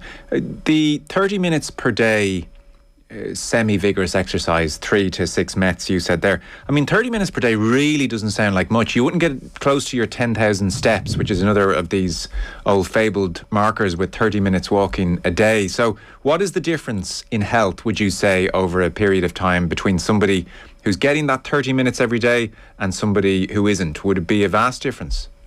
Yeah, it's a 3 to 5-fold decreased risk for many of the chronic diseases, diabetes, heart disease, even neurodegenerative diseases, depression, you know. So the benefits. And the important point here is that the people who will accrue the most benefit are the people who are the least active. It's a bit like, take the analogy of a world-class athlete and they increase their training by 10%. They're going to get a small marginal improvement, but that's important at the level they're competing at. But take someone who's sedentary and they increase their activity by 10%. The health benefits are incalculable. You know, you decrease your risk for all of these diseases automatically, probably twofold, just by getting up and being physically active. It's the doing nothing. And I think there's a very important point here, is that people think, well, I got to go out every day and I've got to exercise vigorously. There are two benefits to exercise. The first benefit is what we call the acute effect of exercise. So if I go out at lunchtime and I go for a 15-minute walk, 20-minute walk, and I come back to the office, because of that 20-minute walk, number one, I've reduced my blood pressure. There's less fat circulating in my bloodstream. My immune system is charged up just from that 20-minute walk. My blood vessels are healthier and I feel better because of all the neurochemicals that were released in my brain. And there's lots of other benefits. That's the acute effect of just doing a single bout. And then if we do it repetitively, the bout starts to feel a lot easier. And the reason for that is our heart is getting bigger, it's getting more efficient, our muscles are getting more efficient, and we're becoming fitter. And it means that we have to exercise even harder to feel the same degree of difficulty. So it's important that people realize that you do get these acute effects, and actually we lose them. So, for example, if I go out for a 30-minute run, my blood pressure lowers, my blood pressure will creep back up. So the next morning it's back up again. But if I go out again, it pulls it back down, and the fat in my blood. Right. So these are called the acute effects, and they are very, very, very important. And any form of activity will result in those. And then obviously the chronic effects is by doing it regularly. And I think we have conflated for many years, we have conflated this notion about sport, exercise and health. And now people think unless you play sport and you're doing it very hard, there's probably no benefit. And I think we have to educate the public that they're the extreme. They're the real extreme. In fact, you don't have to do anywhere near the same amount of activity as they do in order to attain enormous health benefits. And as I said, the health benefits are amazing by doing something compared to doing nothing. That point very much taken. It is a little too simple almost to say, well, 30 minutes and that'll see me right. So the point I'm about to make will come up again when we're talking about the fitness test later on. But I remember our conversation last year. Do you know, the big thing I took, for instance, from our conversation last year, and it was more personal to me, was how once most of us effectively stop organised sport, we never use our fast twitch fibres again. We never sprint again. How often as an adult in your 30s, 40s and older do you sprint? When's the last time anybody sprinted? And so I would go for a run around local pitch, and I started on the basis of your point that if you don't use the fast twitch fibres, they dislodge from your nerves, they disappear, and you can never get them back. I started working in shuttle sprints at the end of a run just to try and cling on to whatever I have. So things like speed, things like flexibility, things like strength training, all crucial as well. They're not going to be served by a 30-minute walk. So give us a sense of what you'd prioritise on those fronts, like flexibility, like fast twitch muscles, like strength training as we get older. Yeah, and that's a very good point, and obviously we're going to talk about that later on. You know, when we talk about fitness, we have to be very clear in our own heads what we mean in relation to fitness. There's fitness for health and there's fitness for sport, and they're two totally different constructs. In fact, even within sport, fitness to play rugby is very, very different to fitness to be a world-class swimmer. They're still sports, but the fitness requirements are different. But when it comes to health, it's pretty universal. There are 4 components that all of us need to work on as we age. And they're called health-related fitness components because they relate to all of our abilities to be able to perform activities of daily living, like walking up and down the stairs, making a cup of tea, going to the bathroom, things that we now take for granted. There's a minimal fitness that's required to do those. And then also, if you have this minimal health-related fitness, it reduces your risk for current disease and certainly for premature disease and for dying early. So it reduces our risk for disease and it allows us to perform activities of daily living. Those 4 health-related components are optimal strength and endurance. And again, it comes back to the fast twitch fibre analogy. As we age, we don't lift things anymore. We think, we're old, we shouldn't be doing that. We can still maintain our muscle mass as we age. it does become a little bit more difficult. We develop what's called anabolic resistance, so we don't get the same bang for our buck when we were younger. But with optimal nutrition and resistance, we can maintain a lot of our muscle mass. But a lot of us, because of our inactivity, our muscles are just wasting. We might as well be on zero gravity. So that's strength. The second one is that cardiovascular fitness. That's what the walking does. That's 30 minutes of moderate to vigorous intensity activity. Yeah. And I should say the current guidelines, though, clearly indicate that you should do a minimum of 2 resistance training sessions a week if you're an adult. So that's the current guideline. So it's clearly in there. So you have strength, you have endurance. The third then is an ideal body composition, that we're not carrying excess fat, particularly in the midsection, which can result in cardiometabolic diseases. And the fourth one is flexibility and balance. Yeah. And just to put that in context, this year when we were testing the participants for Operation Transformation, so we took them into the hall and we said, here's the test. So the flexibility test is pretty straightforward. You stand on one leg with your hands across your chest, close your eyes and see how long you can hold it. Now, most of the participants lasted less than a fraction of a millisecond the first time that they did it. But with a little bit of practice, they got better, and then we tested them. But I made the point at the end when we were finished. I said, when you're walking down the street and you slip and you fall and break your leg, you can't say, oh, I'll go back and I'll do that again.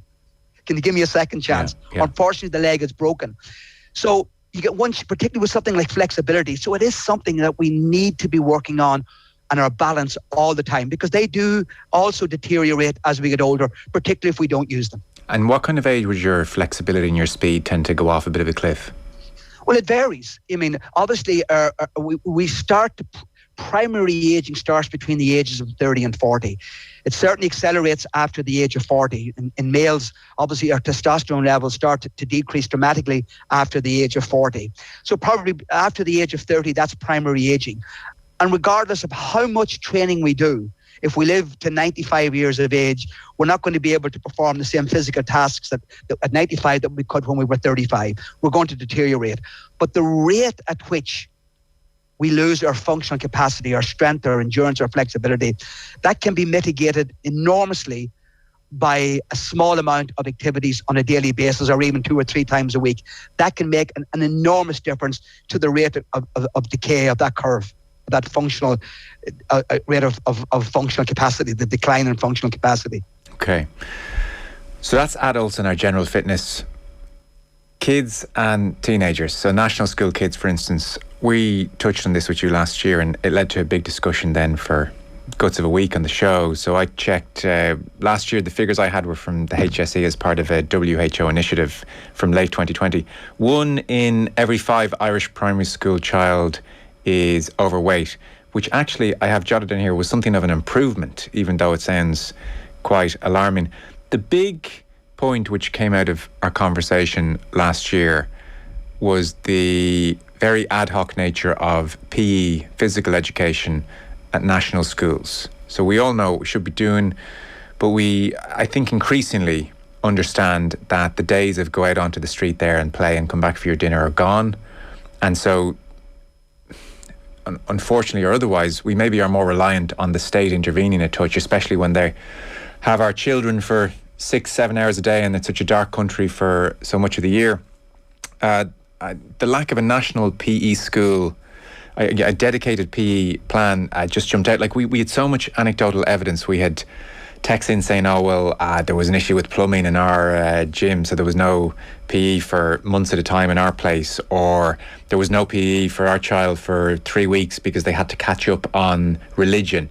And a bunch of teachers texting to say, have you seen how crammed the syllabus is? There's just no room in a lot of cases as well. And then, of course, there's teachers who, if your teacher's into sport, you might have good PE as a national school child. If your teacher's not into sport, it may slip away. And I brought this up with Micheál Martin and raised the possibility of, can we just get PE teachers trained at national school level, and they can serve 1, 2, 3, 4 schools in an area, and we start prioritising this ahead of certain other subjects.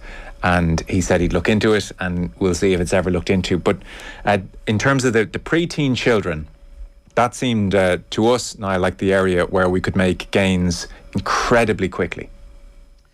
Yeah, well, I think there are 2 issues here. I think obviously there is a deficiency, and we've seen that from some of the studies looking at motor skills in prepubescent or national school kids.